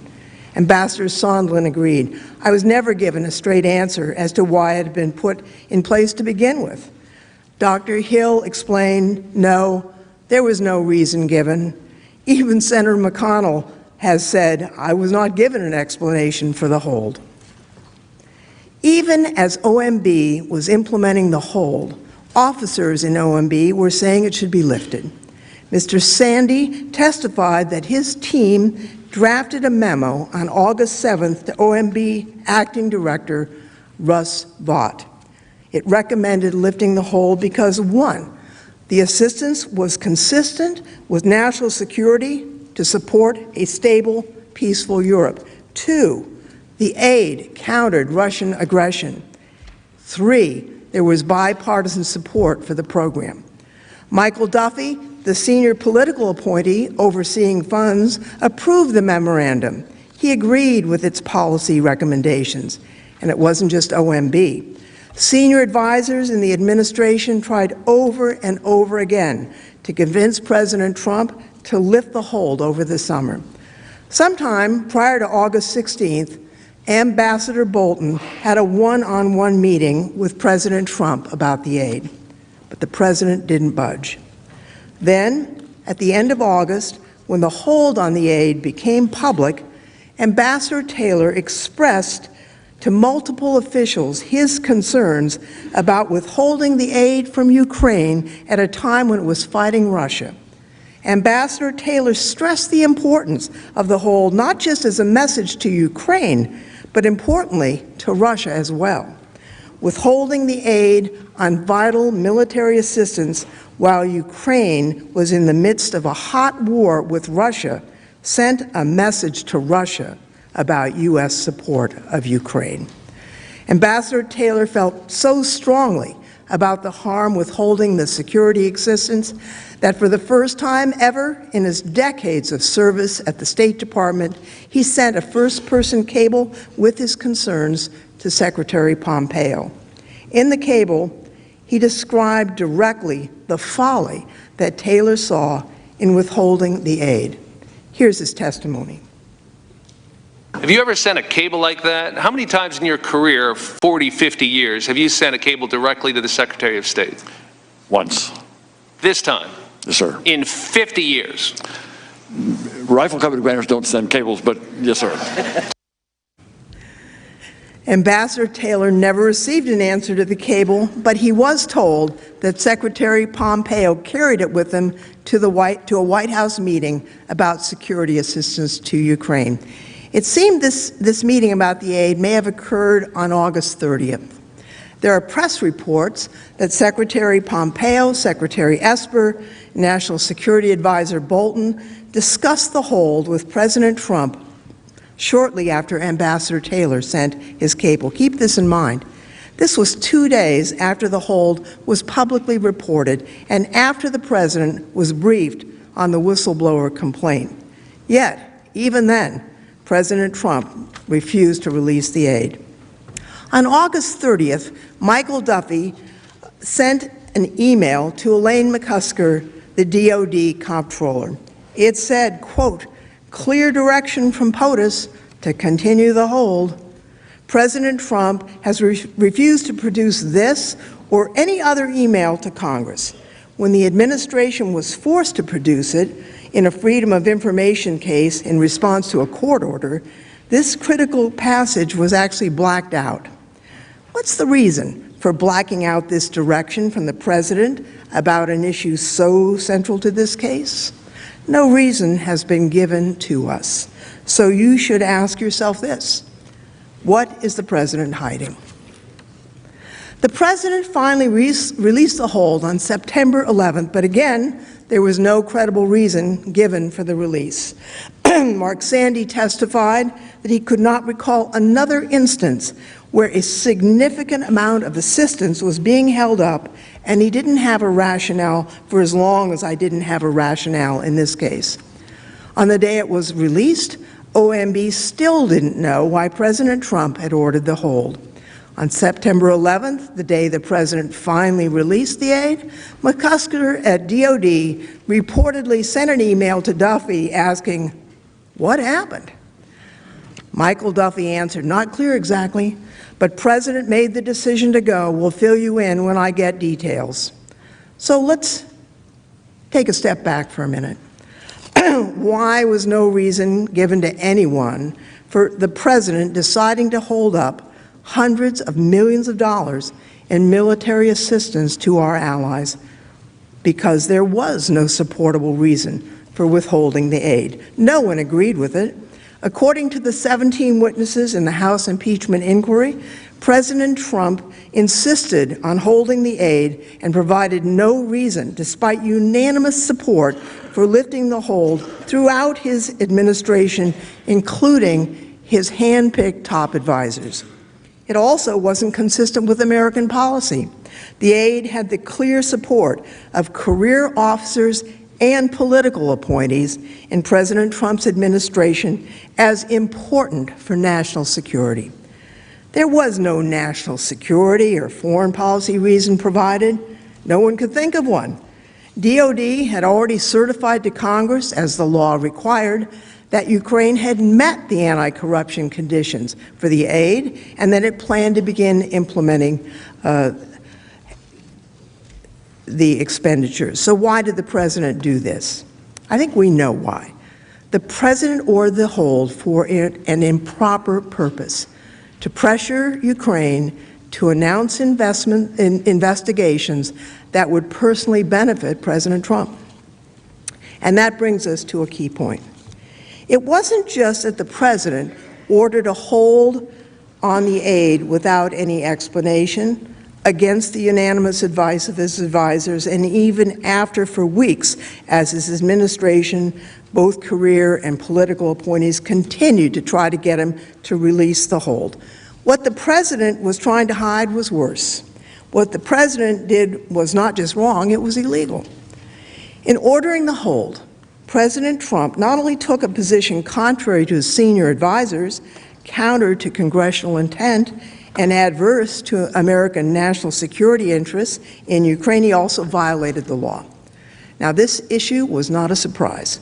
From the start of the hold in July, compliance with the Impoundment Control Act was a significant concern for OMB and DOD officials.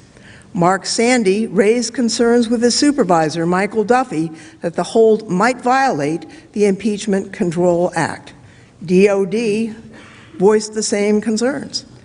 Laura Cooper from DOD described the discussion at a July 26 meeting with number 2 officials at all of the relevant agencies about the hold, stating, quote, "Immediately, deputies began to raise concerns about how this could be done in a legal fashion." She further testified that there was no legal mechanism to implement the hold after Congress had been notified of the release of the funding. At a July 31st meeting with more junior officials, Laura Cooper put all attendees on notice, including representatives of the White House, that because, quote, "there were only 2 legally available options and we do not have direction to pursue either," close quote, DOD would have to start spending the funds on or about August 6th. In other words, the president had a choice. He could release the aid or he could break the law. He chose to break the law. He was so determined to turn up the pressure on Ukraine that he kept the hold for no legitimate purpose and without any congressional notification for long enough to violate the law. The concerns from OMB and DOD were ultimately accurate. As has been mentioned just last week, the Nonpartisan Government Accountability Office found that President Trump broke the law by implementing the hold and in failing to notify Congress about it. Because of the president's hold, DOD was ultimately unable to spend all the $250 million in security assistance before the end of the fiscal year, as Congress, as we intended. Now, as GAO explained, the Constitution grants the president no unilateral authority to withhold funds from obligation. And they further explained, faithful execution of the law does not permit the president to substitute his own policy priorities for those that Congress has enacted into law. OMB withheld funds for a policy reason which is not permitted under the Impoundment Control Act, end quote. Now, bottom line, President Trump froze the aid to increase the pressure on Ukraine to announce the investigations he wanted. He violated the law. He violated his constitutional duty to take care that the laws be faithfully executed. But the president didn't just violate the Impoundment Control Act while pressuring Ukraine to announce the investigations he wanted. He was dishonest about it in the process. And this is really telling, because he's still not telling the truth about it even now. The budget documents that implemented the hold until September 11th asserted that it was being imposed to, quote, allow for an interagency process to determine the best use of such funds. But that wasn't true. There was no ongoing interagency process after July 31st, after it became clear that the entire interagency, including cabinet officers, unanimously agreed the aid should be released. The truth is, there simply was no debate or review in the interagency regarding the best use of such funds. So the reason given by the president was not only illegal, it was false too. The dishonesty in the budget documents weren't the only steps that the president's men at OMB took to cover up his misconduct and enable his scheme. OMB went so far as to remove the authority to approve the budget documents from Mark Sandy, a career officer, and gave it to Michael Duffy, a political appointee without experience managing such documents. This change was unusual. It occurred less than 2 weeks after Sandy raised concerns that the hold violated the law. Sandy was not aware of any prior instance when a political appointee assumed this kind of funding approval authority. Duffy's explanation that he simply wanted to learn more about the accounts, that just didn't make sense to Sandy. Really, this odd change in responsibility was just another way to keep the president's illegal hold within a tight-knit unit of loyal soldiers within the OMB. Michael Duffy defied the House's subpoena. At the president's direction, he refused to appear. Now, the House did not assert any privileges or immunities when it directed Duffy to defy Congress's subpoena. It wasn't a real exercise of executive privilege. They told him not to appear, and they had no reason why. If Mr. Duffy knew about any legitimate reason for the hold, I'll bet he would not have been blocked from testifying. The fact that he was blocked might lead you to infer that his testimony would be damaging to the president and would be consistent with the testimony of the other witnesses, that the hold was solely used to ratchet up pressure on Ukraine. But the warnings from DOD weren't just about how the hold was illegal, there were also practical consequences. By August 12th, the Department of Defense told OMB it could no longer guarantee it would be able to spend all $250 million that Congress had directed before the end of the fiscal year. Not long after this August 12th email, DOD determined that time had run out. Ms. Cooper testified that DOD estimated that as much as $100 million of aid might go unspent, even if the hold was immediately lifted. As a result, DOD refused to certify that it would be able to spend the funds by September 30th. On August 20th, OMB issued the first of 6 budget documents and removed the language providing legal cover for the hold. From that point on, the White House knew that DOD would not be able to spend all the funds, which was what the law required before September 30th. And yet, even though he knew the hold would violate the Impeachment Control Act, President Trump continued the hold for another 23 days without telling us, without telling the Congress. This had the exact outcome that DOD feared.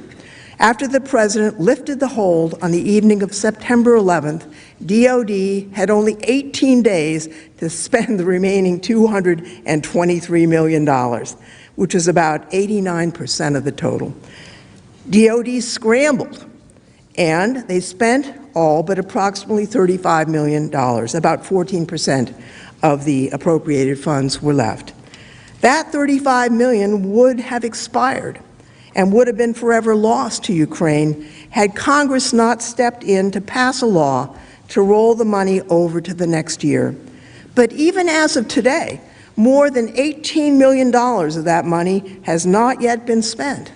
Why? You'll have to ask DOD. They haven't given us a reason.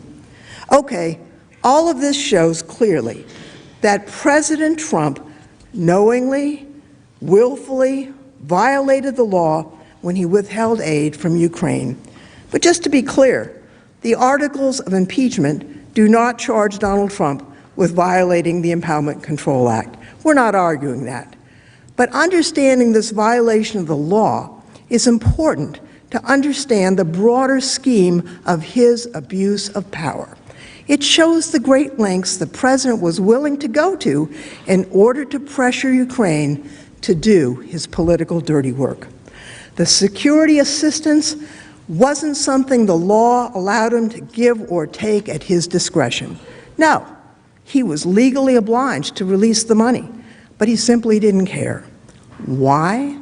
He was so determined to get the announcement from Ukraine to smear his election opponent that holding the aid to force Ukraine to do that was the most important thing. He didn't care if he was breaking the law. You know, I've been sitting here on the Senate floor, and honestly, I never wanted to be here under these circumstances. But I've been looking at Novus Ordo Seclorum. Now, I didn't study Latin, so I had to look it up. And it said, a new order of the ages is born. That's what the founders thought they were doing. Keeping that new order, the democracy, where the power is in the hands of the people, not in the hands of an unaccountable executive, is what we in the Congress, the House, and the Senate are charged to do. Senator Blunt and I are in charge of the Joint Committee on Printing, and every year we print a new copy of the Constitution. And this year, in the back, we printed a quote. At the conclusion of the Constitutional Convention, Benjamin Franklin was asked, "What have you wrought?" And he answered, "A republic, if you can keep it." That's the challenge that all of us face and that you senators face. I turn now to Mr. Crow, who will outline information about the president's intentions.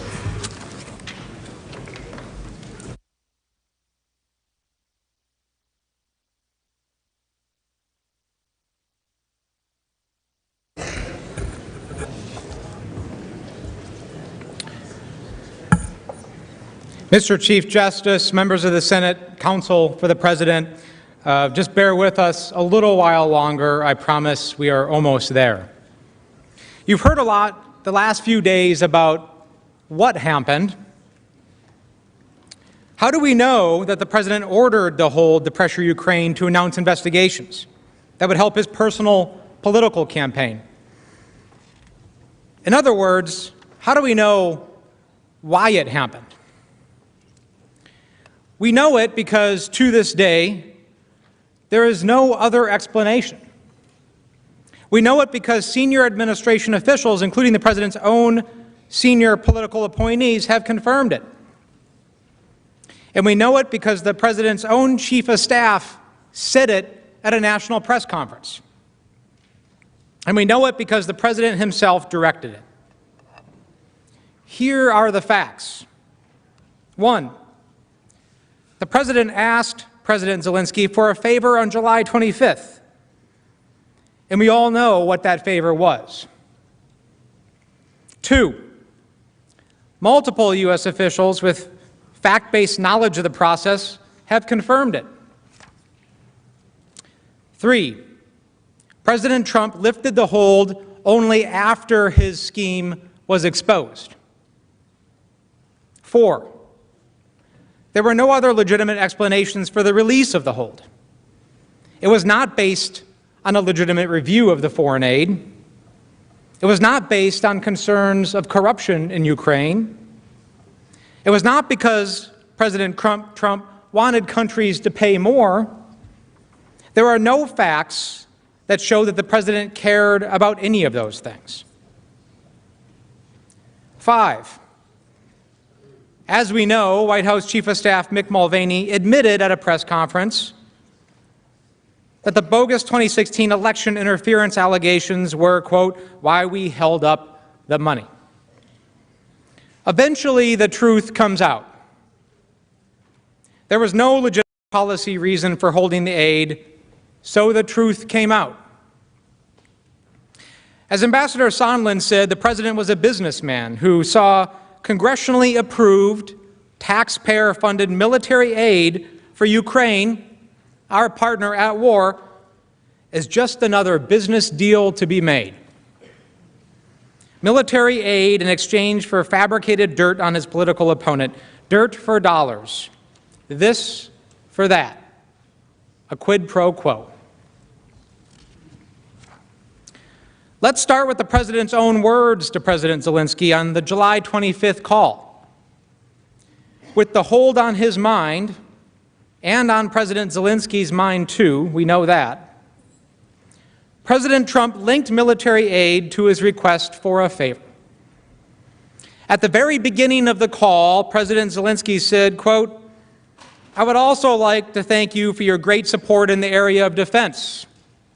We are ready to continue to cooperate for the next steps. Specifically, we are almost ready to buy more javelins from the United States for defense purposes. The, quote, great support in the area of defense included, of course, the $391 million in military aid. Because remember, just a month before, DOD had publicly announced its intent to provide $250 million of that aid. President Zelensky was showing gratitude to the president for the aid that DOD had just announced would be on its way.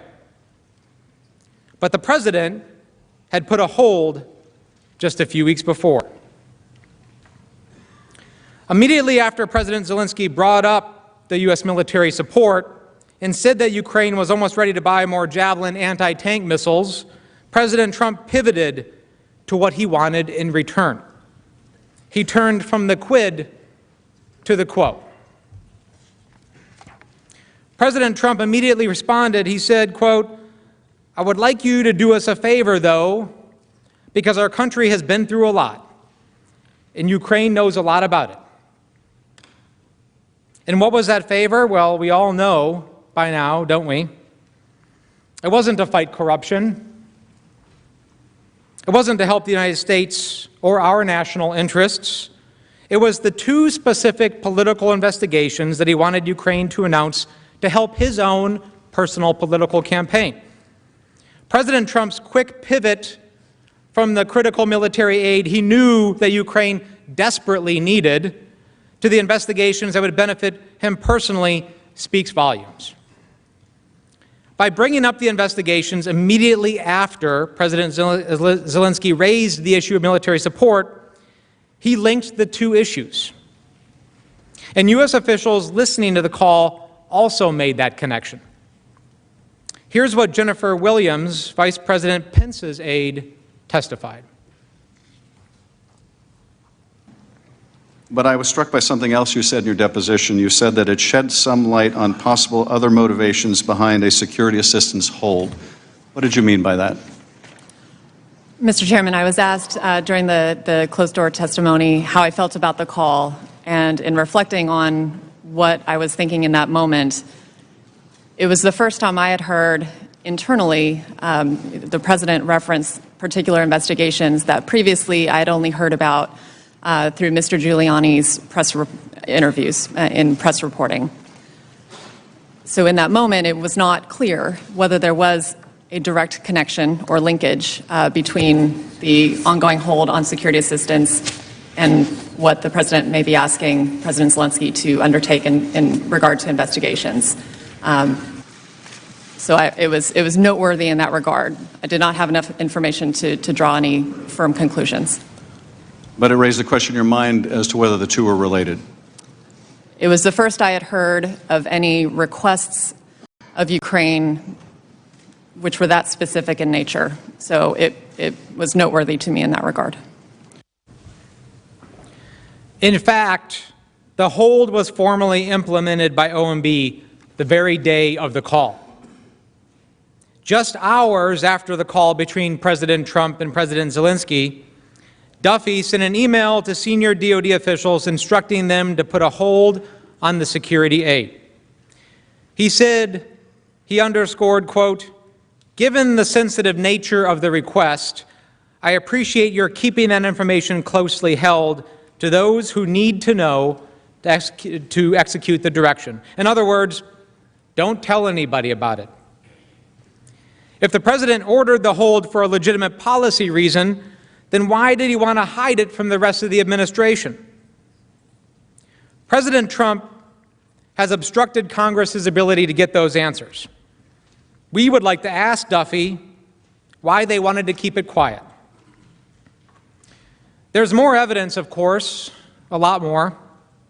In fact, there's so much evidence that, according to witnesses, the fact that the security assistance was conditioned on investigations became as clear as 2 + 2 = 4. Everyone knew it. Indeed, with no explanation for the hold, unanimous support for its release in the administration, and ongoing efforts by the President's top advisors to pressure Ukraine into announcing the investigations by holding up the White House meeting, it became crystal clear, as confirmed by multiple witnesses, that the only reason for the hold was to put additional pressure on Ukraine. David Holmes, the senior official at the U.S. Embassy in Kyiv, explained. Mr. Holmes, you have testified that by late August you had a clear impression that the security assistance hold was somehow connected to the investigations that President Trump wanted. How did you conclude that? How did you reach that clear conclusion? Sir, we've been hearing about the investigation since March. Months before, and we've been, President Zelensky had received a congratulatory letter from the President saying he'd be pleased to meet him following his inauguration in May. And we hadn't been able to get that meeting, and then the security hold came up with no explanation. And I'd be surprised if any of the Ukrainians, you said earlier, we discussed earlier, sophisticated people, when they received no explanation for why that hold was in place, they wouldn't have drawn that conclusion. Because the investigations were still being pursued? Correct. And the hold was still remaining without explanation? Correct. So this, to you, was the only logical conclusion that you could reach? Correct. Sort of like 2 + 2 = 4? Exactly. And Ambassador Sondland said the same thing. Is this kind of a 2 + 2 = 4 conclusion that you reached? Pretty much. Is the only logical conclusion to you that, given all of these factors, that the aid was also a part of this quid pro quo? Yep. Ambassador Sondland didn't reach that conclusion based only on common sense. It was confirmed by Secretary Pompeo and Vice President Pence, too. So let's begin with what Secretary Pompeo knew about the link between the investigations and the aid. In front of you is an email. At the end of August, before President Trump canceled his trip to Warsaw to meet with President Zelensky, Sondland sent an email to Secretary Pompeo in which he proposed a pull-aside between President Zelensky and President Trump at the proposed meeting in Warsaw. 3 minutes later, Secretary Pompeo replied, "Yes." That's it. Ambassador Sondland explained the email in his testimony. Later in August, you told Secretary Pompeo that President Zelensky would be prepared to tell President Trump that his new justice officials would be able to announce matters of interest to the president, which could break the logjam. When you say matters of interest to the president, you mean the investigations that President Trump wanted. Is that right? Correct. And that involved 2016 and Burisma or the Bidens. 2016 and Burisma. And when you're talking here about breaking the logjam, you're talking about the logjam over the security assistance, correct? I was talking logjam generically because nothing was moving. But that included the security assistance, did it not? Correct. And based on the context of that email, this was not the first time you had discussed these investigations with Secretary Pompeo, was it? No. He was aware of the connections that you were making between the investigations and the White House meeting and security assistance? Yes. So let's break that down for a minute. A meeting between two presidents is a big deal. A pull-aside is a big deal. These are highly choreographed events. Secretary Pompeo didn't ask any questions and didn't show any surprise or confusion in response to the email. Instead, he immediately endorsed the idea. This shows that Secretary Pompeo, who also listened to the July 25th call as well, understood that the security assistance was conditioned on the investigations. By this time, everyone knew what was happening. A simple yes by Secretary Pompeo was enough. Secretary Pompeo wasn't the only senior official who knew. Vice President Pence knew as well. Sondland raised the issue to Vice President Pence during a meeting to prepare for the Warsaw trip.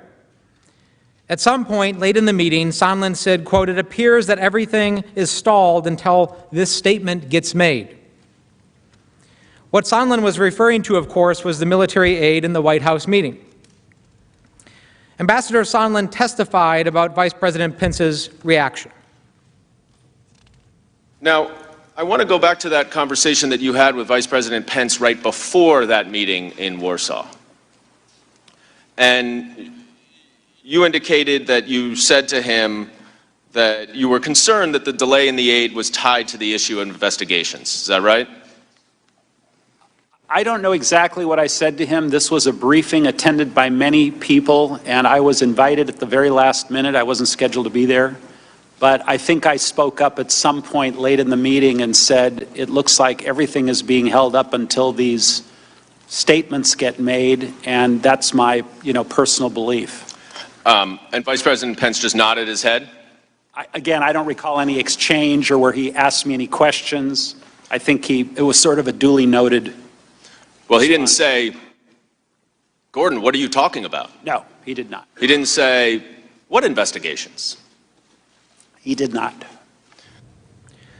Like Secretary Pompeo, Vice President Pence wasn't surprised, nor did he ask what Sondland meant, because they all knew.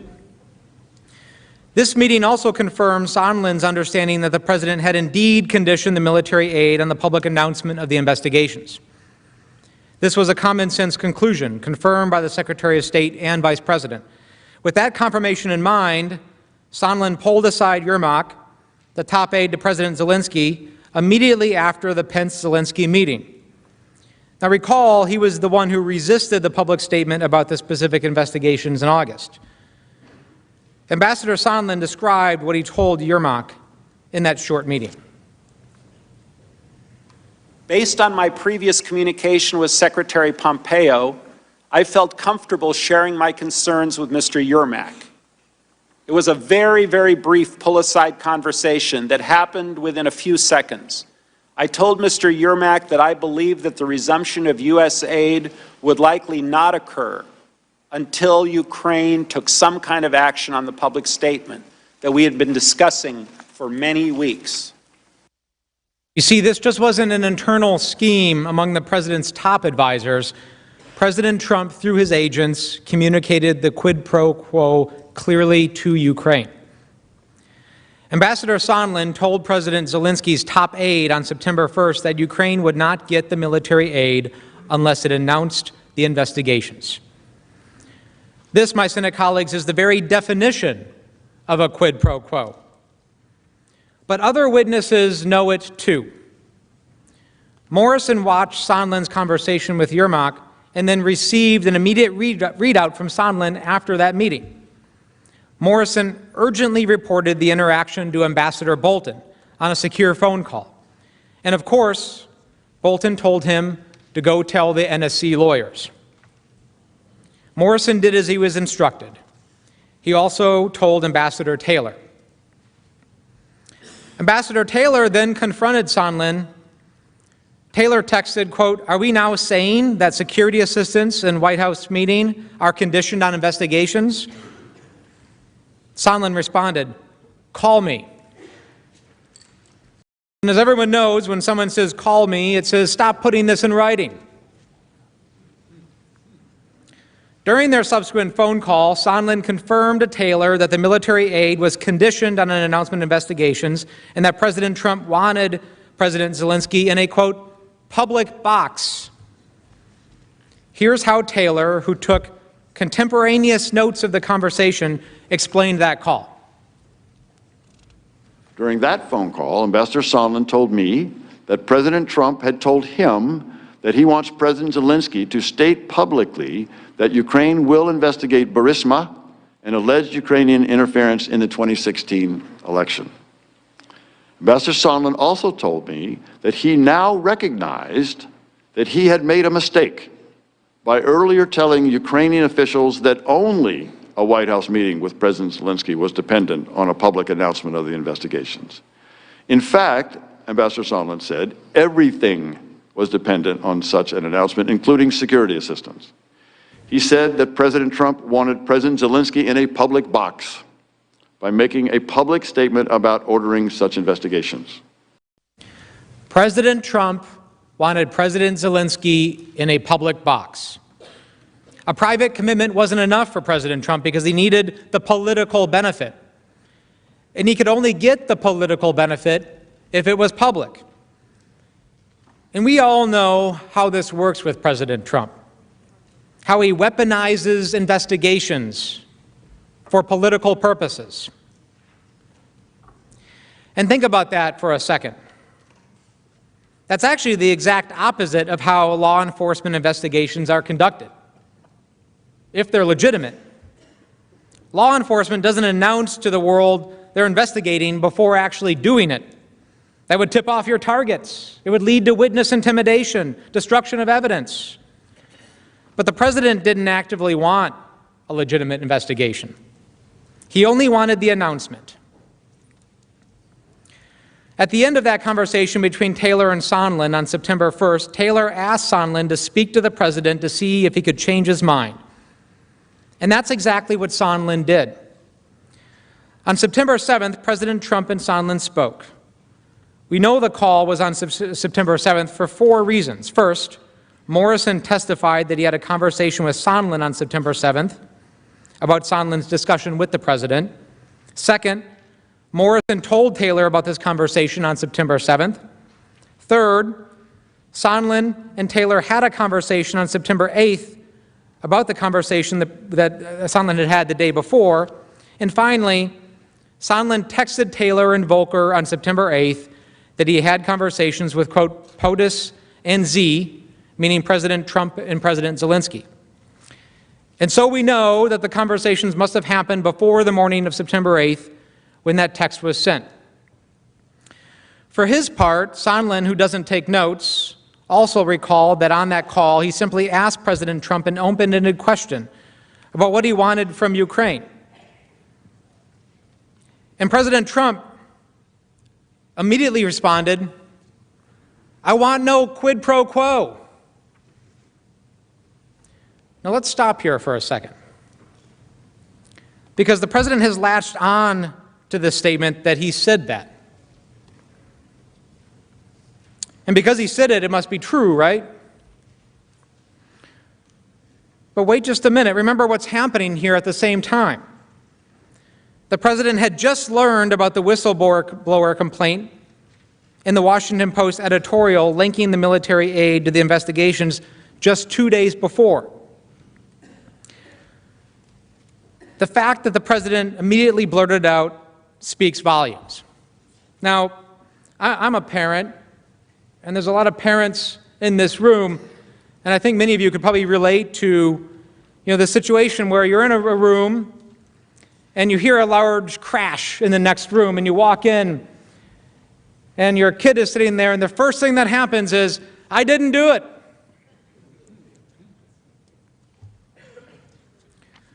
But there's more. Sondland did acknowledge that President Trump said he wanted Zelensky to, quote, clear things up. You will no doubt hear a lot from the President's counsel that Sondland testified no one in the world told him that there was a quid pro quo, including President Trump. And of course that's right, because people engaging in misconduct don't usually admit it. But we know exactly what the President told Sondland. We know it from the testimony of Tim Morrison and Ambassador Taylor. We know it because Sondland testified that his own conclusion that there was a quid pro quo was confirmed by his conversation with President Trump. And we know it because Sondland relayed the exact message to President Zelensky right after he spoke to President Trump. Now keep in mind that Sondland does not take notes, and he readily admitted that if he could have seen his own documents prior to testifying, he would have remembered more. But Morrison and Taylor took extensive notes at the time and testified based on those notes. And Sondland, and this is important, Sondland said he did not dispute any of the accounts of Morrison and Taylor. So let's look at what Morrison and Taylor said about that September 7 phone call. Here is Tim Morrison's understanding of the Trump-Sondland call. Now, a few days later, on September 7th, you spoke again to Ambassador Sondland, who told you that he had just gotten off the phone with President Trump. Isn't that right? That sounds correct, yes. What did Ambassador Sondland tell you that President Trump said to him? If I recall this conversation correctly, this was where Ambassador Sondland related that there was no quid pro quo, but President Zelensky had to make the statement and that he had to want to do it. And by that point, did you understand that the statement related to the Biden and 2016 investigations? I think I did, yes. And that was essentially a condition for the security assistance to be released? I understood that that's what Ambassador Sondland believed. After speaking with President Trump? That's what he represented. And here is the consistent recollection of how Ambassador Taylor described his understanding of the call. First, here is what we heard from Mr. Morrison. According to Mr. Morrison, President Trump told Ambassador Sondland he was not asking for a quid pro quo. But President Trump did insist that President Zelensky go to a microphone and say he is opening investigations of Biden and 2016 election interference, and that President Zelensky should want to do this himself. And here is Ambassador Taylor explaining what Sondland himself told Taylor about what took place on that Sondland-Trump call a day later. He confirmed that he had talked to President Trump, as I had suggested a week earlier, but that President Trump was adamant that President Zelensky himself had to clear things up and do it in public. President Trump said it was not a quid pro quo. Like Sondland, both Taylor and Morrison recalled that President Trump said that he did not want a quid pro quo. But they both testified that President Trump followed that statement immediately by describing perfectly an exchange of this for that. or in other words, a quid pro quo. Prior to his call with the president, Sondland had reached the conclusion that the aid was being held until the public announcement of the investigations. That conclusion was confirmed by Secretary Pompeo and Vice President Pence. Then Sondland relayed to the Ukrainians. And after this phone call with President Trump, that conclusion was confirmed. Well, you weren't dissuaded then, right? Because you still thought that the aid was conditioned on the public announcement of the investigations after speaking to President Trump.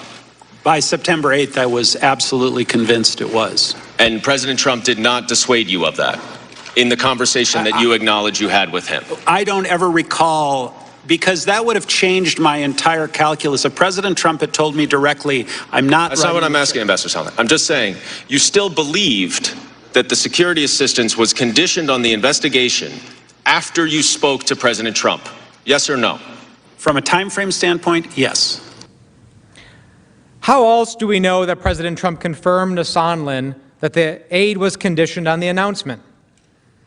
Sondland relayed the message to President Zelensky right after his conversation with President Trump. Here is Ambassador Taylor's recollection of what Sondland told Zelensky based on his notes. Ambassador Sondland also said that he had talked to President Zelensky and Mr. Yermak and had told them that although this was not a quid pro quo, if President Zelensky did not clear things up in public, we would be at a stalemate. I understood a stalemate to mean that Ukraine would not receive the much-needed military assistance. Ambassador Sondland confirmed that Taylor's memory of this call was accurate. There would be a stalemate without the investigations. Here's his testimony.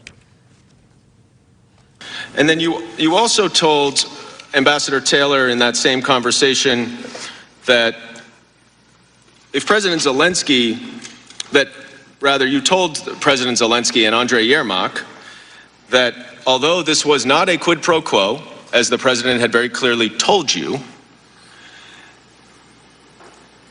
it was, however, required for President Zelensky to clear things up in public or there would be a stalemate. You don't have any reason to dispute Ambassador Taylor's recollection of that conversation you had with President Zelensky, do you? No. And that you understood the stalemate referenced the aid, is that correct? At that point, yes. A stalemate. Nothing would happen with the aid unless President Zelensky publicly announced the investigations. The president had not received his quid, so there would be no quo. But don't take my word for it. Here's a recap of how we knew what happened during the call. First, Sondland testified about the conversation. Second, Morrison received a readout from Sondland immediately after the call and testified based on his notes. Third, Taylor testified based on his own notes. And fourth, Sondland agreed that President Trump had confirmed a quid pro quo, and Sondland actually relayed the message to the president of Ukraine and told Ambassador Taylor about it. President Zelensky got the message. He succumbed to the pressure. At the end of the conversation between Sondland and President Zelensky explained that he had finally relented.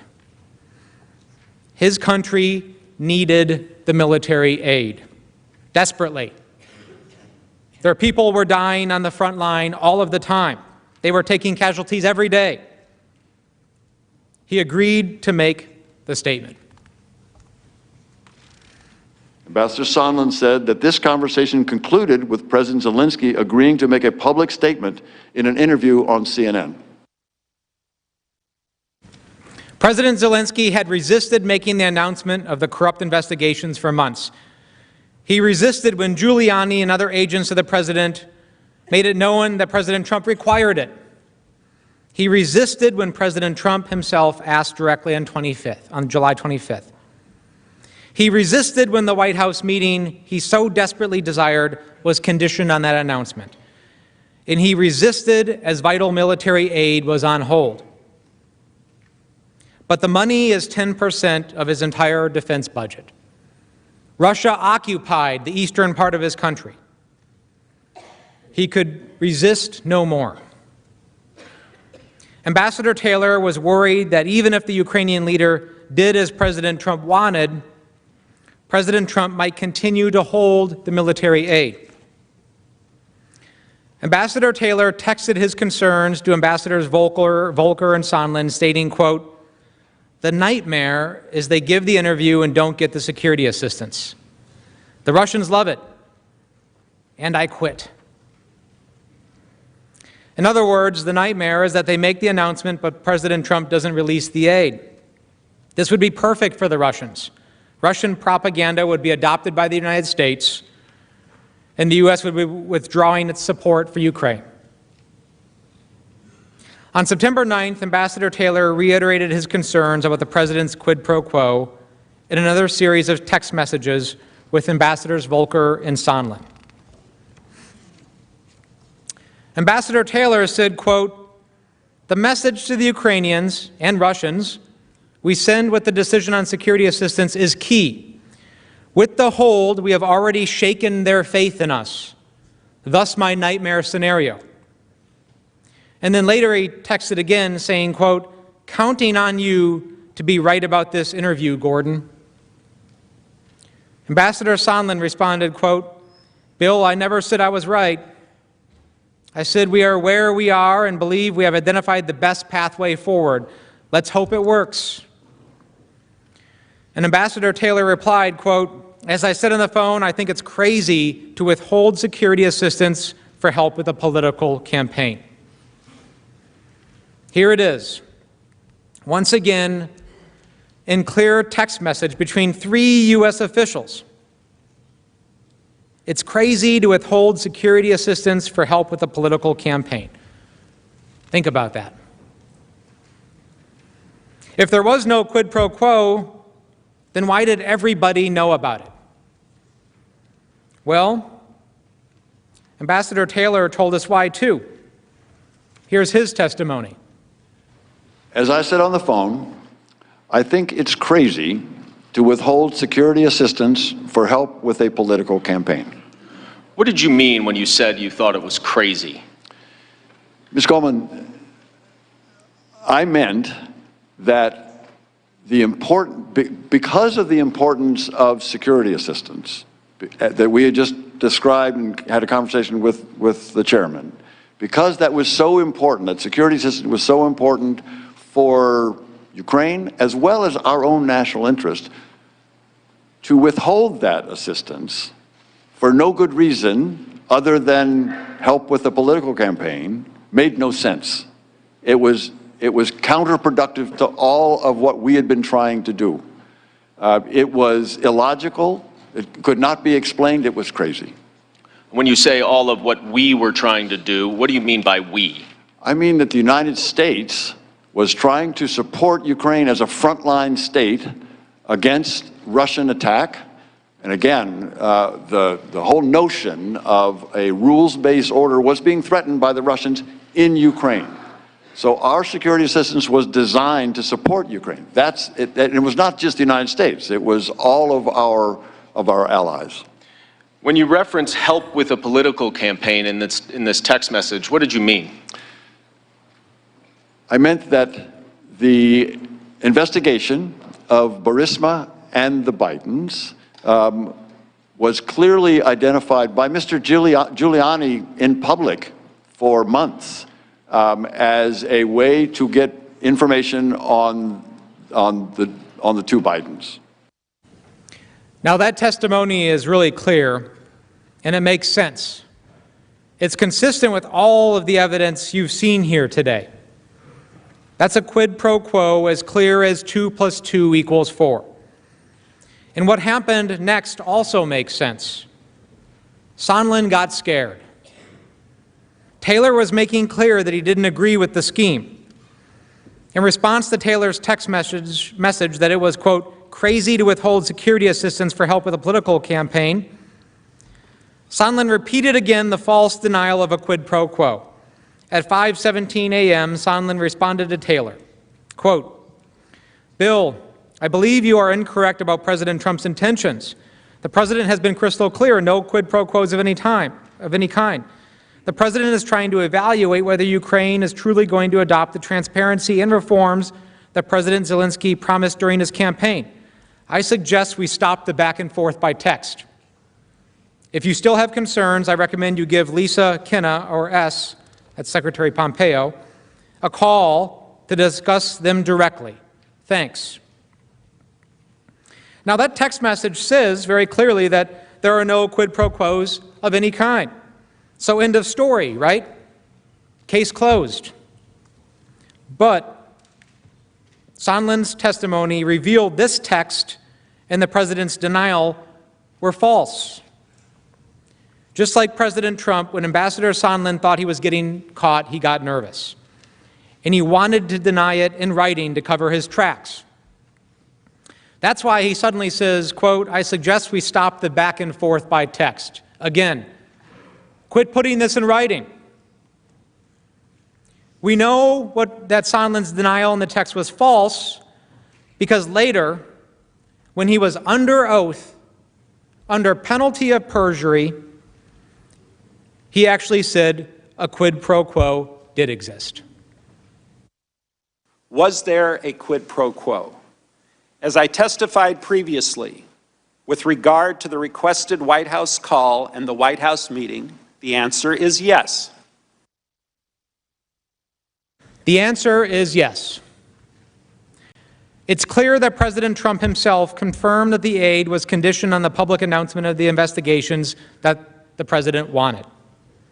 To get Ukraine to help him with his re-election campaign, the President of the United States violated the law by withholding nearly $400 million of taxpayer dollars intended to fight Russia. He put his own interests over the country. And that is why we are here. Now, Mr. Chief Justice and members of the Senate, in deference to our proposed schedule and in the late hour, I'm now going to yield to my colleague, Mr. Schiff, to provide a brief recap of today, and then we will begin again in the morning.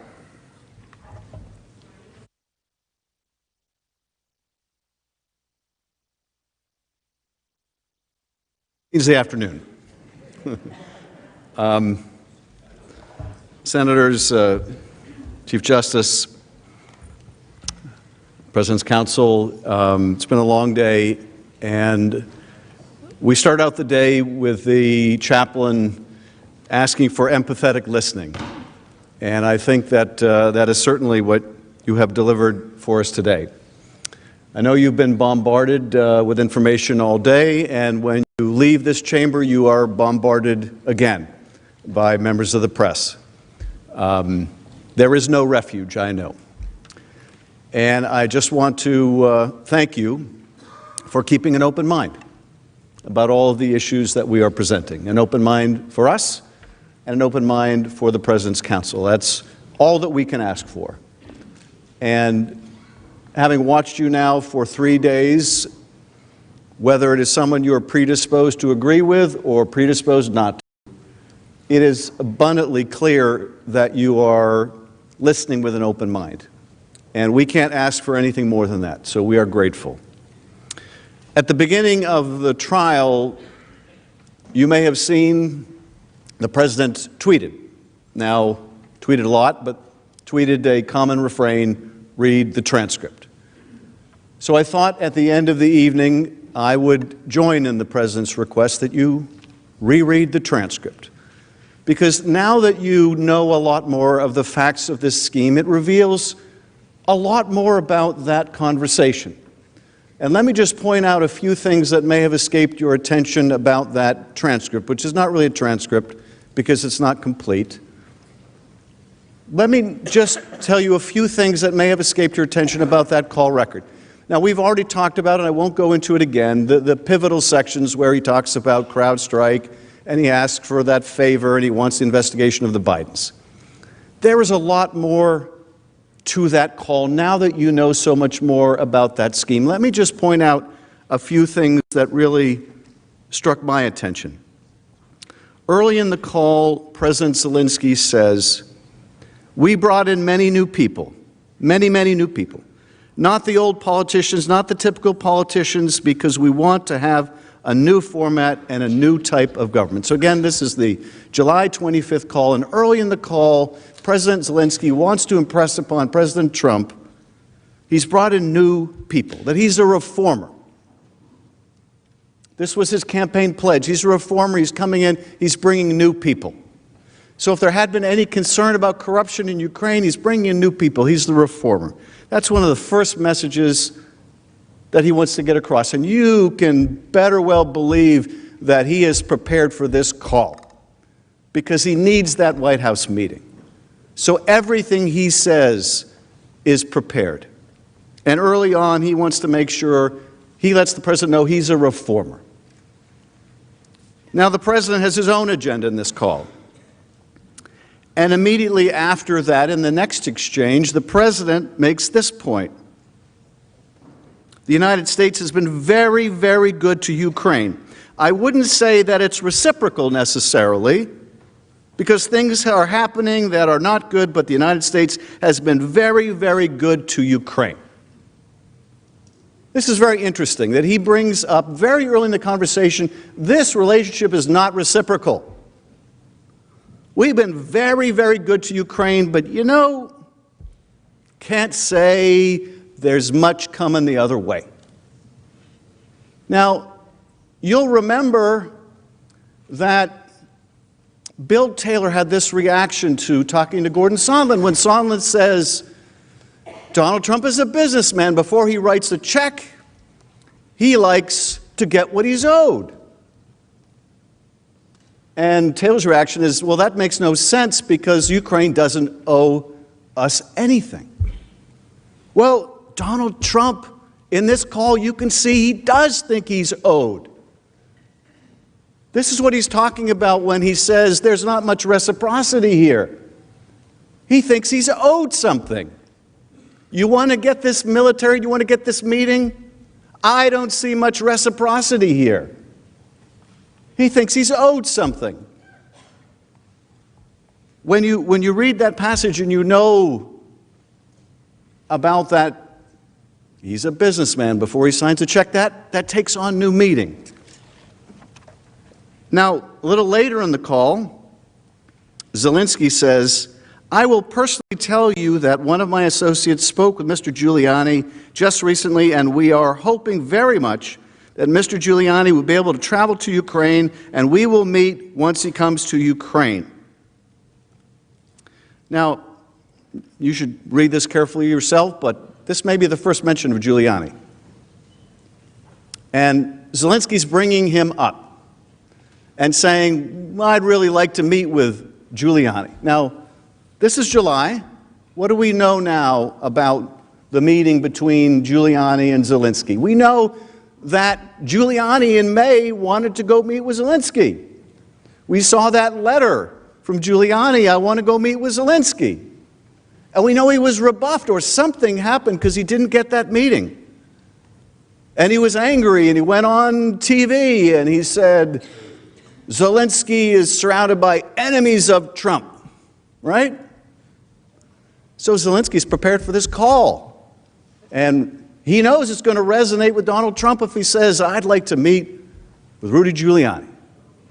And immediately after that, he says, we are hoping very much that Mr. Giuliani will be able to travel to Ukraine and we will meet once he comes to Ukraine. Immediately thereafter, the next sentence he says, I just wanted to assure you once and again, you have nobody but friends around us.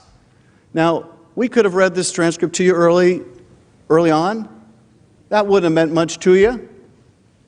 But now that you know that Rudy Giuliani was out there on TV saying Zelensky is surrounded by enemies of Trump, you can see why Zelensky says, you've got nobody but friends around us.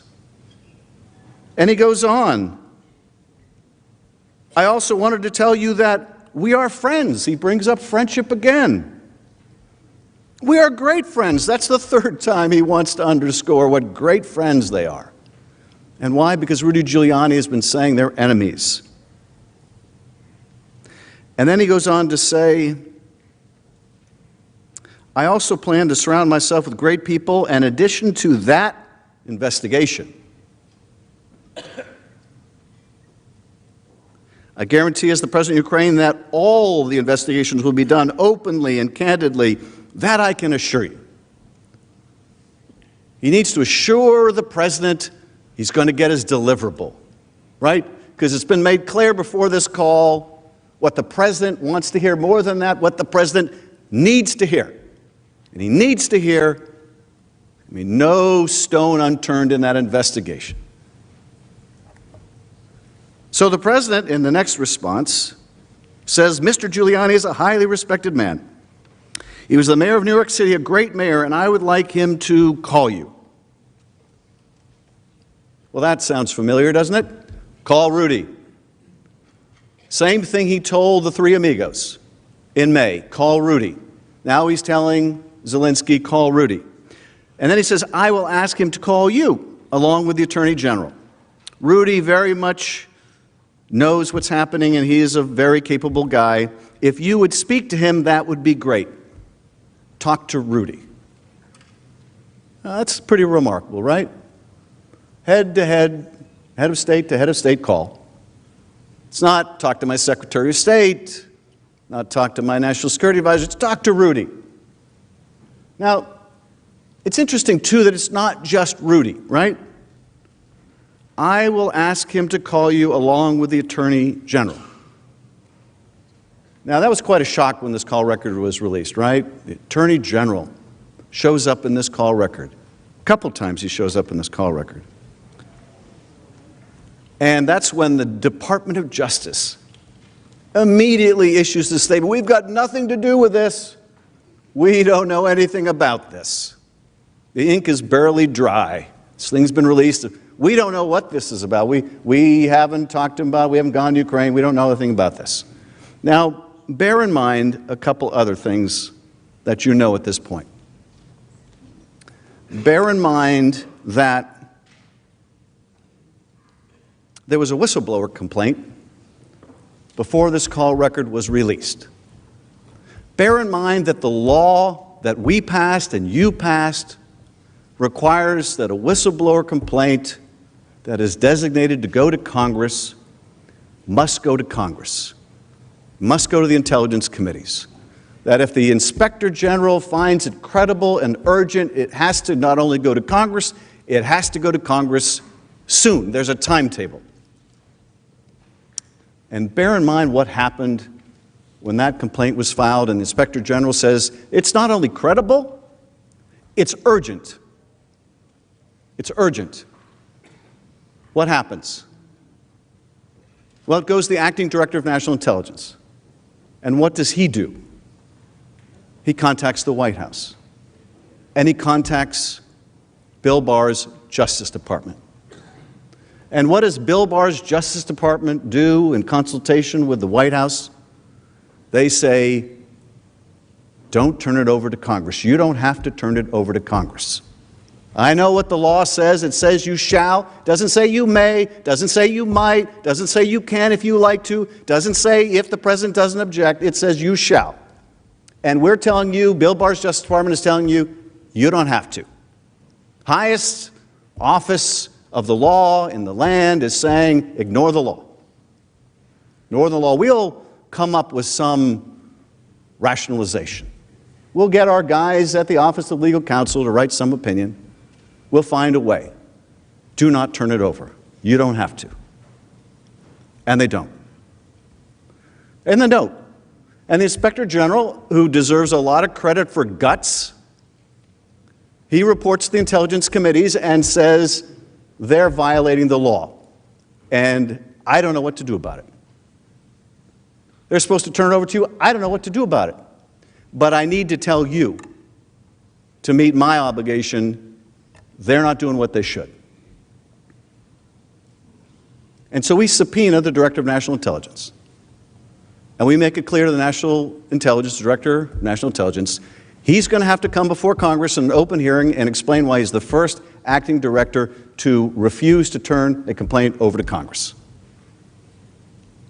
And the investigations are opened. And the result is they're forced to turn it over to Congress, and they're forced to release this call record. But here you have the Department of Justice weighing in, you don't have to turn it over.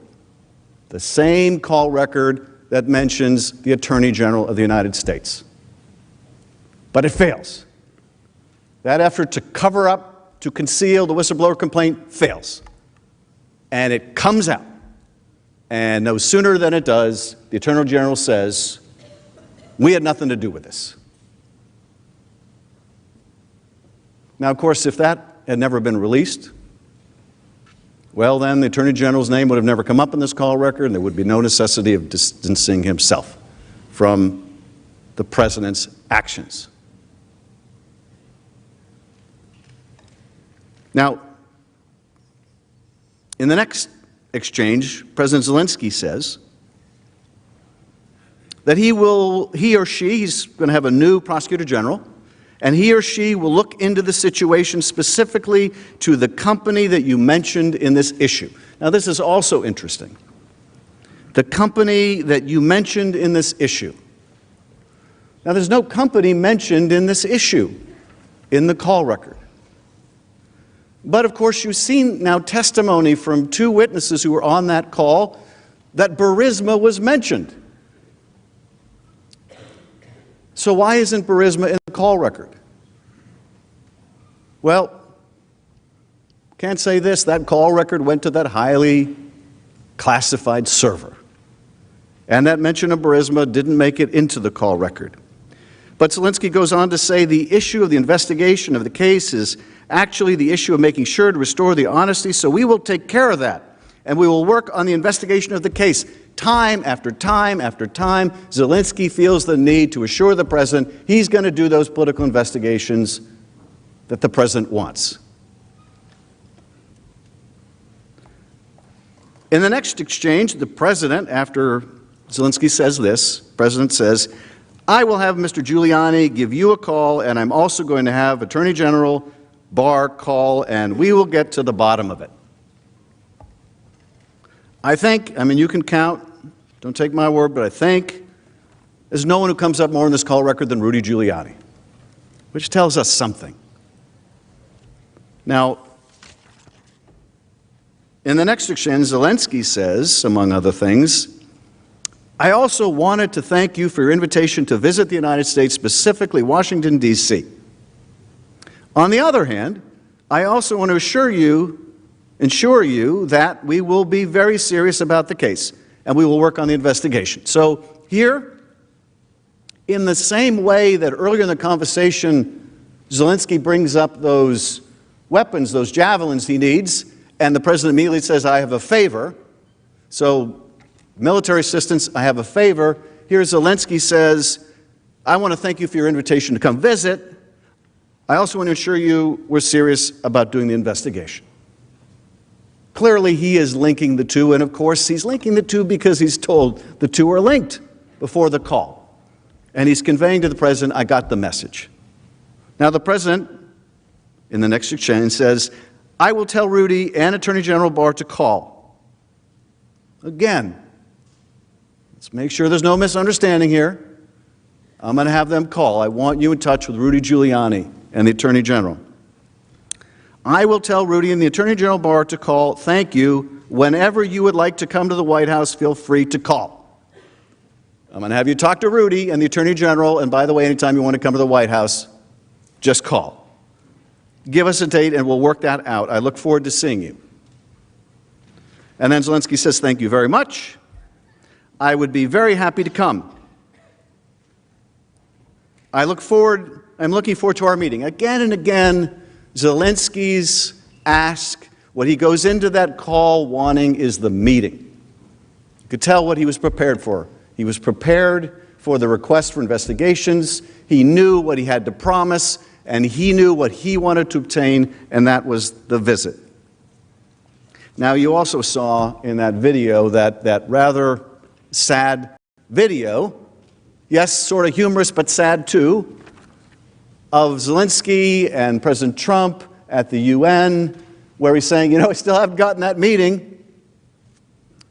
And I can tell you something, and this is what is so frightening about these circumstances. If we hadn't discovered all this, he would likely be saying in that UN meeting, we're still waiting on that military aid. Yeah, we forced the aid to be released because the president got caught. But even now, our ally can't get his foot in the door. Even now, our ally can't get his foot in the door. And this brings me to the last point I want to make tonight, which is, when we're done, we believe that we will have made the case overwhelmingly of the president's guilt.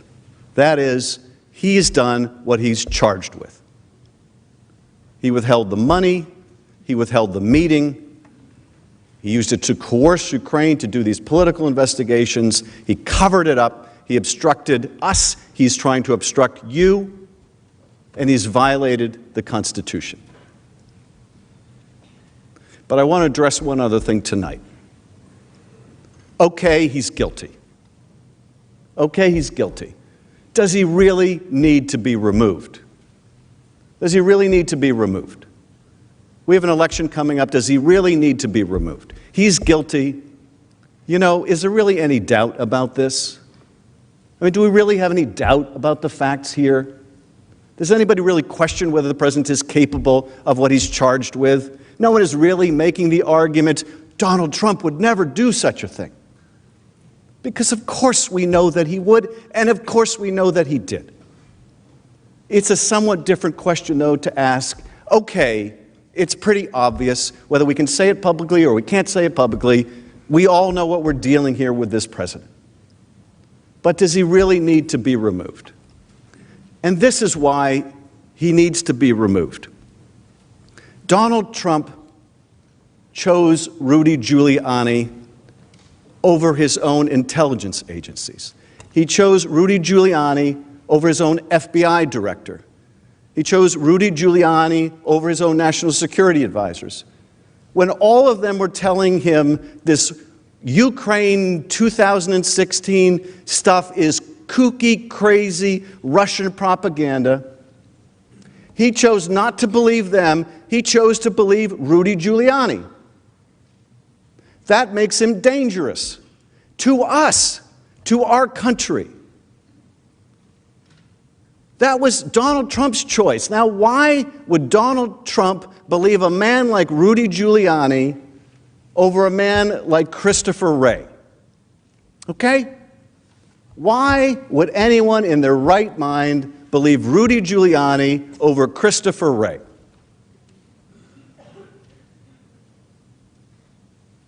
Because he wanted to, and because what Rudy was offering him was something that would help him personally.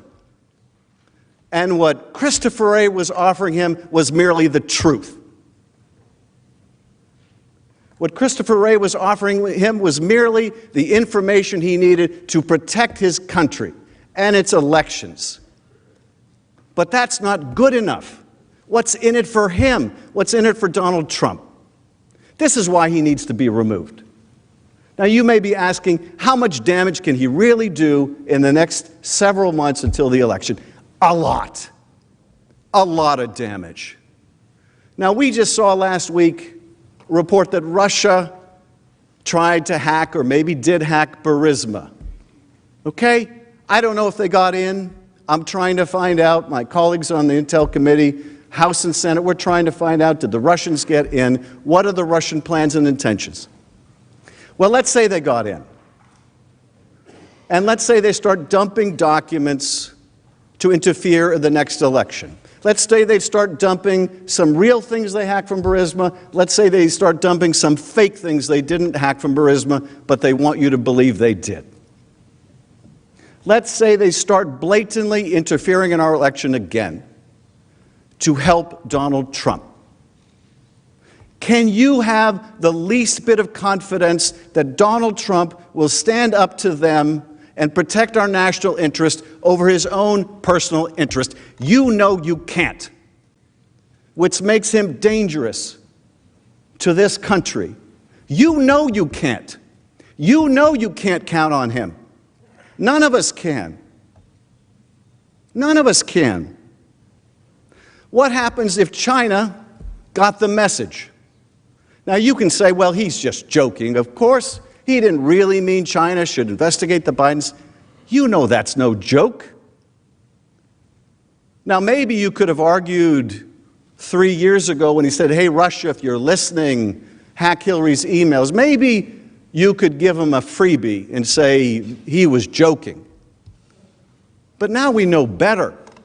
Hours after he did that, Russia did, in fact, try to hack Hillary's emails. There's no mulligan here when it comes to our national security. So what if China does overtly or covertly start to help the Trump campaign? You think he's going to call him out on it? Or you think he's going to give him a better trade deal on it? Can any of us really have the confidence that Donald Trump will put his personal interests ahead of the national interest? Is there really any evidence in this presidency that should give us the ironclad confidence that he would do so? You know you can't count on him to do that. That's the sad truth. You know you can't count on him to do that. The American people deserve a president they can count on to put their interest first. To put their interest first. Colonel Vindman said, here right matters. Here right matters. Well, let me tell you something. If right doesn't matter, it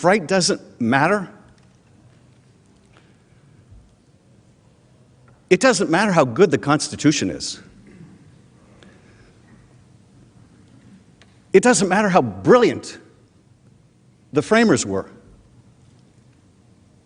It doesn't matter how good or bad our advocacy in this trial is. It doesn't matter how well written the oath of impartiality is. If right doesn't matter, we're lost. If the truth doesn't matter, we're lost. The framers couldn't protect us from ourselves if right and truth don't matter. And you know that what he did was not right. You know, that's what they do in the old country that Colonel Vindman's father came from, or the old country that my great-grandfather came from, or the old countries that your ancestors came from, or maybe you came from. But here, right is supposed to matter. It's what's made us the greatest nation on earth. No constitution can protect us. Right doesn't matter anymore. And you know you can't trust this president do what's right for this country. You can trust he will do what's right for Donald Trump.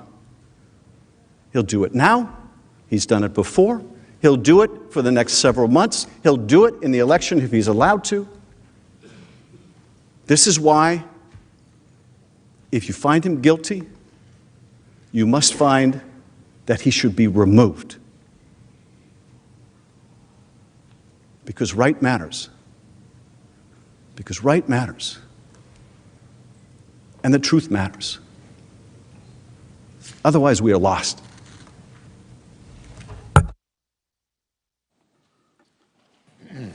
Mr. Chief Majority Justice, Leader is recognized. I ask unanimous consent that the trial adjourn until 1 p.m. Friday, January the 24th, and that this order also constitute the adjournment of the Senate. Without objection, so ordered. The Senate is adjourned. Is that right?